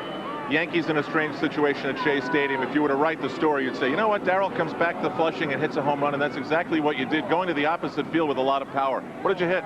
Well, I hit a pitch that was up in the zone in a way. I've been able to try to just do the little things, not to try to overdo it and try to do too much. And, the team, we all playing good baseball together, and that's what's really important. It's not just one player, it's just everybody. Of course, all the fans that were here recognized the moment, so you had to come out for that curtain call. You didn't even think about it. No, I mean, it was a familiar sight, but just wasn't in this dugout before, so, it felt good to come out in this dugout and give a curtain call. I was so used to giving curtain calls on the other side for so many years, and to be in the Yankee uniform and give a curtain call at Shea Stadium is kind of special. I don't know if you knew this or not, and we're looking at a bunch of people waiting for you, but the apple, the apple that pops up when you hit a home run? Right. It came up just a little bit to the Met logo, and then they stopped it. Well, I mean, I'm a Yankee now, so, I don't blame them for doing that, but I remember a lot of times when that apple came up and there was New York Mets there. I had some great years in the stadium, and, it's a real good feeling to be back at the stadium. Darryl, after the start now to win 6 games in a row, the turnaround was so drastic and so dramatic. It's a team effort. Like Joe talked to us before in Seattle, we need to put it in gear a little bit more, and we need to play the kind of baseball that we are accustomed to playing, and we're starting to play that kind of baseball. Darryl, thanks a lot for staying and sticking around. Enjoy the bus ride back to the Bronx. All right, thank you very much. All right, that's Darryl Strawberry's big home run punctuates this Yankee victory today. And as you can hear, the fans here, the Yankee faithful, are enjoying the moment of seeing Darryl Strawberry back in the Bronx. More from Jim Cott and Ken Singleton. The Yankees win this one 6-3 at Shea.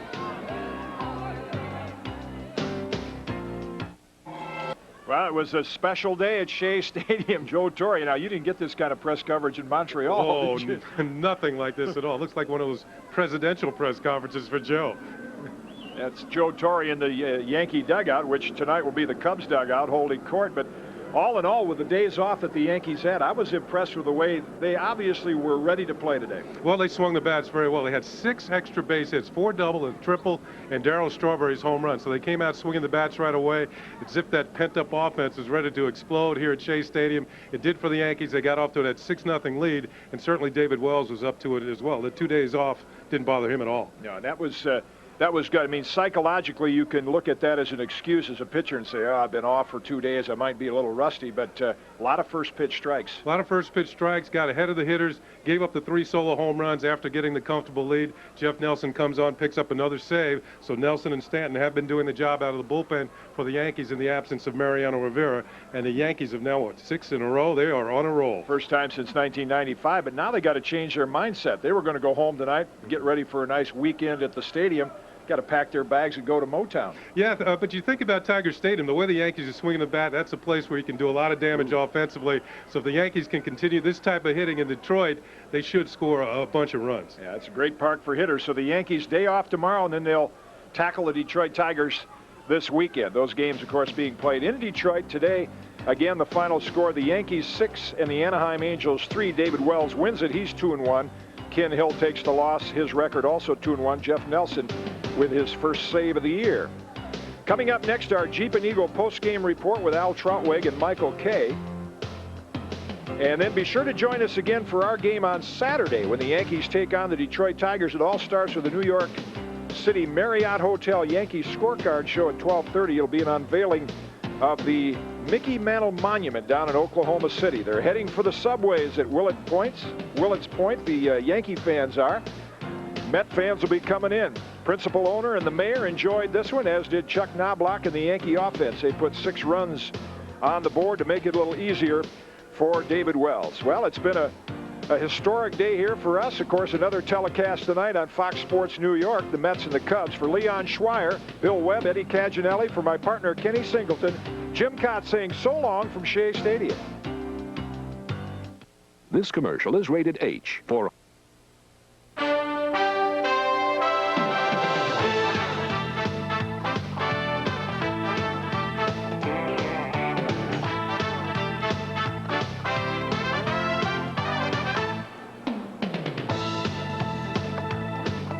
is a Shea Stadium edition of the Jeep and Eagle postgame report. It's brought to you by your Tri-State Jeep and Eagle dealers. There's only one Jeep, and it's only at your Tri-State Jeep and Eagle dealers. Well, an outstanding day for the New York Yankees, and you're looking at one busy subway station here in Queens. And now the field is being prepped for yet another game in the first game this century, which is to be followed by another game in the same ballpark in a different league. And that means taking down the flags of the American League teams and putting up those of the National League teams and resetting both batters' boxes, cleaning the field, and getting upwards of 40,000 out of Shea so that the Met faithful can come in and watch their team take on the Cubs here tonight. Well, there are some people putting in a lot of overtime, extra hours, and getting that cool golden time, platinum time, and all that stuff. Hi, everybody. I'm Al Troutwig, and welcome back to Shea Stadium. It's going to be a weird circumstance because as we go through the postgame, I expect to see some of the Mets and Cubs take the field to take batting practice and just toss the ball around in preparation for their game tonight at Shea Stadium. But the atmosphere here today was really special. All the workers, everybody involved at the stadium, and the fans sensed the uniqueness of it. And you could tell, in spite of the fact that it was raining, that everybody had a real, hey, this is a one-shot deal kind of thing attitude. And the Yankees were also thrilled. I heard David Cohn say, hey, this is sort of a fun. It breaks up our week, so to speak, and I'll have great memories of all those big September games we played here at Shea in the 80s. But one of the players who came back to play in his old playground was Darryl Strawberry, and he will star in our highlight package, which is also called, as you well know, the Discover Card Playback Payback. The Yanks are okay at Shea? Yes, they were today. David Wells on the mound, and he had some offensive help. In the bottom of the first inning, Tino Martinez seeing the ball extremely well. Crushes one to right field. It drives in Bernie Williams and Paul O'Neill. Salmon can't play it off the wall. Edmonds on the relay, but it's too late. 3 runs had come across, and the Yankees were up by a score of 3-0. In the third inning, same man, same result. That's Tino Martinez, a double to right center field. It beat Tim Salmon on one hop. A hard hit ball. O'Neill scores. Yankees up 4-0. Then it was Paul O'Neill's turn. He lines one to right. It goes past Garrett Anderson. O'Neill goes all the way to third. Derek Jeter had singled. He scores. 5-0 Yankees. And I mentioned it was a day when the Yankees had the offense and the defense in the form of their pitching working. David Wells striking out the side in the 5th. Cecil Fielder first. Jim Edmonds next. And then Phil Nevin. And later, Nevin would be one of 3 Angels that would hit solo home runs. Wells came out in the 9th inning. Darryl Strawberry launched this home run, the 127th career at Shea Stadium for Darryl. No one has hit more in Flushing than he, as he hits the 4th home run of his season. And now the parking lot is a mess. Hopefully it will empty out before the Met fans start arriving. It's a one-of-a-kind day, and it's a long day of baseball that just keeps going on. Fox Sports New York will have the Mets and the Cubs tonight, and we will have more of our post-game coverage, Michael Kay included. Stay with us.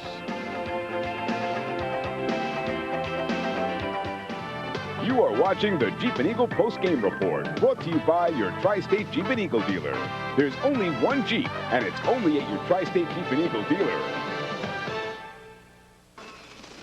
The new...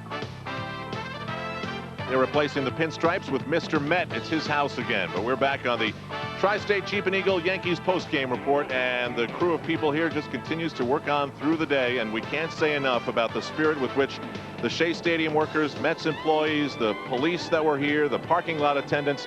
This was really a fun day for New York to celebrate baseball, and New York did celebrate baseball today. Now it's time for the Clubhouse Report starring Michael Kay. It's brought to you by the New York Marriott Marquis, Broadway's biggest hit. And Michael Kay's outside the Yankee clubhouse now, which is actually the visiting clubhouse, which is actually the Cubs clubhouse. Either way, I had a blast today. I really did. And if you were a true fan, you'd stay for the Met game tonight too, right? It was a lot of fun. 40,000 Yankee fans really showed what it was all about. They just did a great job coming here that short a notice, and then the change in the times. I think they did a really good job. I thought the Yankees did a good job, and specifically the people here at Shea. They were so helpful, so cooperative, and they made everything really run smoothly.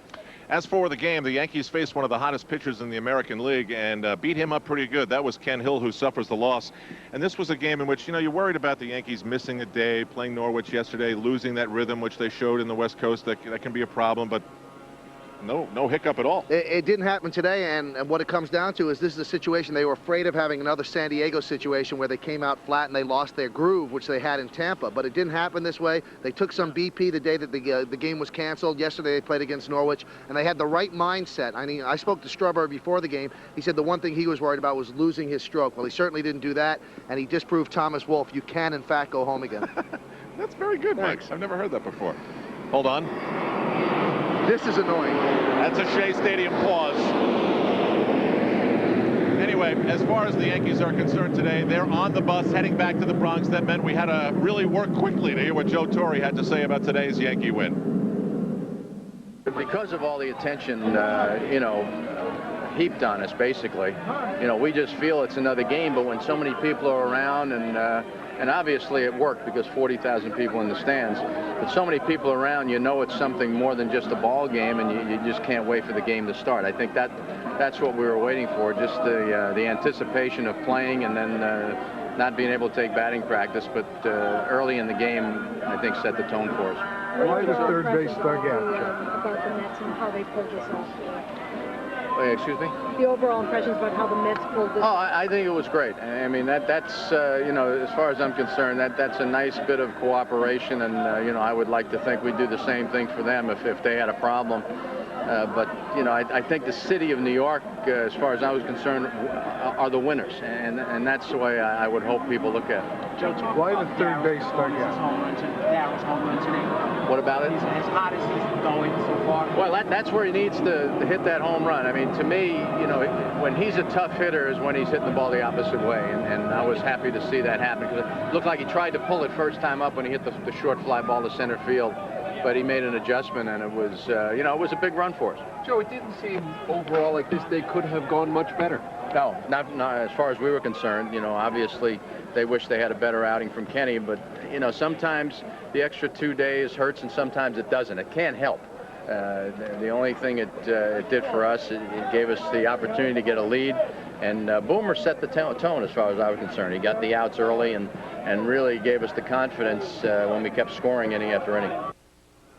A really crunchy scene in the dugout as far as people were concerned. I would say there were about 30, 35 writers, reporters, radio, TV people. You saw that one reporter literally climb on the shelf behind Joe Torre's head just to listen to what he had to say. Well, you should see what was going on in the clubhouse. There were about 30 camera crews in there, and what happened, it was almost like a minor league situation or a little league situation. You'd have a guy talking, all the people would be around him, and then a voice out of the blue would go, "Strawberry on the bus, Wells on the bus." So everybody was leaving. They couldn't shower because they came here in the Yankee uniforms, and they'll get right back on the bus. They'll travel to the Bronx, and then they'll shower at Yankee Stadium, and tomorrow night they leave with a bus from Yankee Stadium to go to LaGuardia, and they'll head to Detroit. All right, let's focus on David Wells for a moment, because obviously he had fabulous stuff today. I thought his fastball sounded like it had a little extra bazoom to it. Well, I think that was a good thing about the fact that they had the layoff for him, and he didn't lose any touch either. He had location, which is important for him, and he gave them what they needed. He gave them the biggest game they've had so far this year from a starter, better than Hideki Arabu. He said he had enough stuff to go the full 9, but he just tightened up toward the end. Well, he wanted it too much, I think, and you'll hear him talk about it. Let's talk to David Wells now. This is Michael Kay. Near the Yankee clubhouse, in the Yankee clubhouse, here at Shea moments ago. Well, I was happy up till the 9th inning. It'd be nice to go out there and finish it, but I just got a little excited and got a little erratic out there in the 9th inning. Didn't get a chance to finish it, but we got good help out in the bullpen. Any distractions playing here at Shea, David, that you had to block out? Pardon me? Any distractions playing here at Shea that you had to block out? No, we had one goal of mine was just come in here and play hard-nosed baseball, and the bats were hot today, and I did my job out there on the mound and just tried to go after the hitters, and that's what I did. My game plan isn't too tough. Just go out there and challenge the guys. When you get a lead like that, you just try to throw strikes, and unfortunately I was ahead of the hitters most of the time, and paid off. David, you were really able to Shea Stadium and Yankee Stadium? Pardon me? Is there a difference in pitching at Shea Stadium versus Yankee Stadium? Just give me a hill, man. I'll go out there and throw. David, you were really able to step aside from what's become kind of a circus postseason atmosphere and really focus on pitching. Well, that's my job. I got these guys are counting on me every 5 days, and I can't go out there and just go through the motions. I got to go out there and pitch. I know how to pitch. I know the hitters, and it's just up to me to go out there and be consistent. And and if you can do that every time out, you're going to win a lot of ball games. But, you know, unfortunately, it's not going to happen like that. So you just got to make do with what you got and go out there and give 110%, and, you know, whatever happens, happens. David, how badly did you want to complete this? David Wells, one of the stars in one of these media events that can only happen in New York. He said, just give me the hill. Give me the hill, and he took hold of it, I'll tell you that. Gave the Yankees a very, very big start. 6 in a row now, the first time they've won 6 in a row in Joe Torre's tenure. And this team, with a lot of distractions so far this year, really done a pretty good job. Mike, this is just the one point that I think Joe Torre is going to reach a few times this season. They're playing well now, as well as was predicted. They're winning like it was predicted. You wonder how he keeps the edge for the team to keep playing as hard and as competitively day by day by day. Well, I think the edge is the fact that the Orioles are in first place no matter how well the Yankees have played, so they have to play well. The Orioles are such a good team, the Yankees could fall far behind if they don't play well. All right, we'll pause right now on the Jeep and Eagle post-game report. The final score today, 6-3. The Yankees were the transients. The Mets are the incumbents. It's their home again.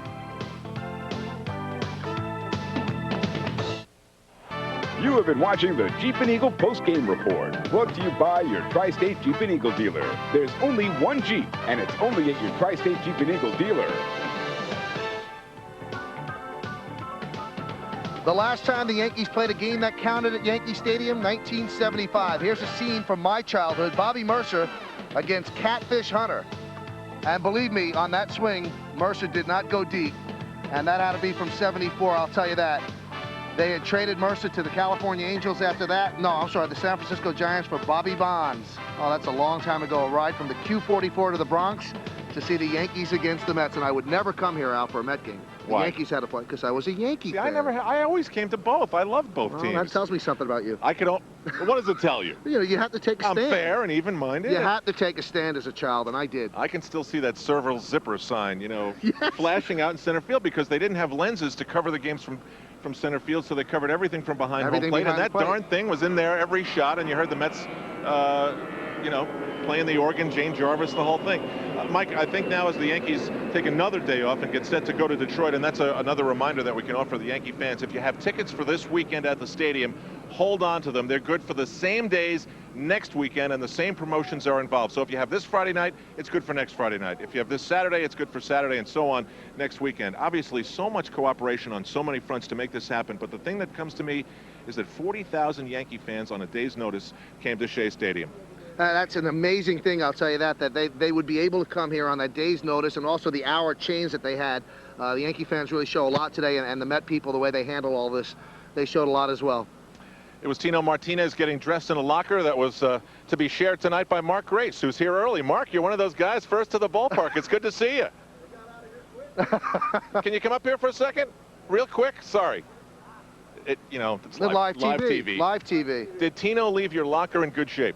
Well, I got a message from Chili. He said, Mark, it's great to see you. I was a big fan of yours when I was in high school. You know, that's typical Chili. And your response? Well, he left before I could give him a response. That's also typical Chili. We could pass it along for you. Yeah, well, this is national TV. We don't want to say that. Was the locker room nice and neat? Were the Yankees okay yeah, about it? they didn't mess it up too good. They were quick in and out. They played great, and hopefully the other New York team won't have as much luck tonight. Well, we're embarrassed to say we spied in your locker, and there is the note. We have the evidence. Yeah, he was a big fan of mine in high school. Yeah, thanks, Chili. Hey, you know what? You were great during the rain delay last week, playing with the fans and all that stuff at Wrigley Field. Yeah, that was fun. It was so much fun to watch. Well, the weather was so miserable there, and there were some wackos out there with no shirts on in about 30-degree weather. So I said, man, if they're going to brave the elements, let's let them have some fun. I'll tell you what, they're terrible shooters. They were terrible shooters. Yeah, you set up the trash can, and you wanted them to try and throw it into the can. It took somebody a while before you had to give away your shoes. It was a shoes and a bat. You know, those shoes were so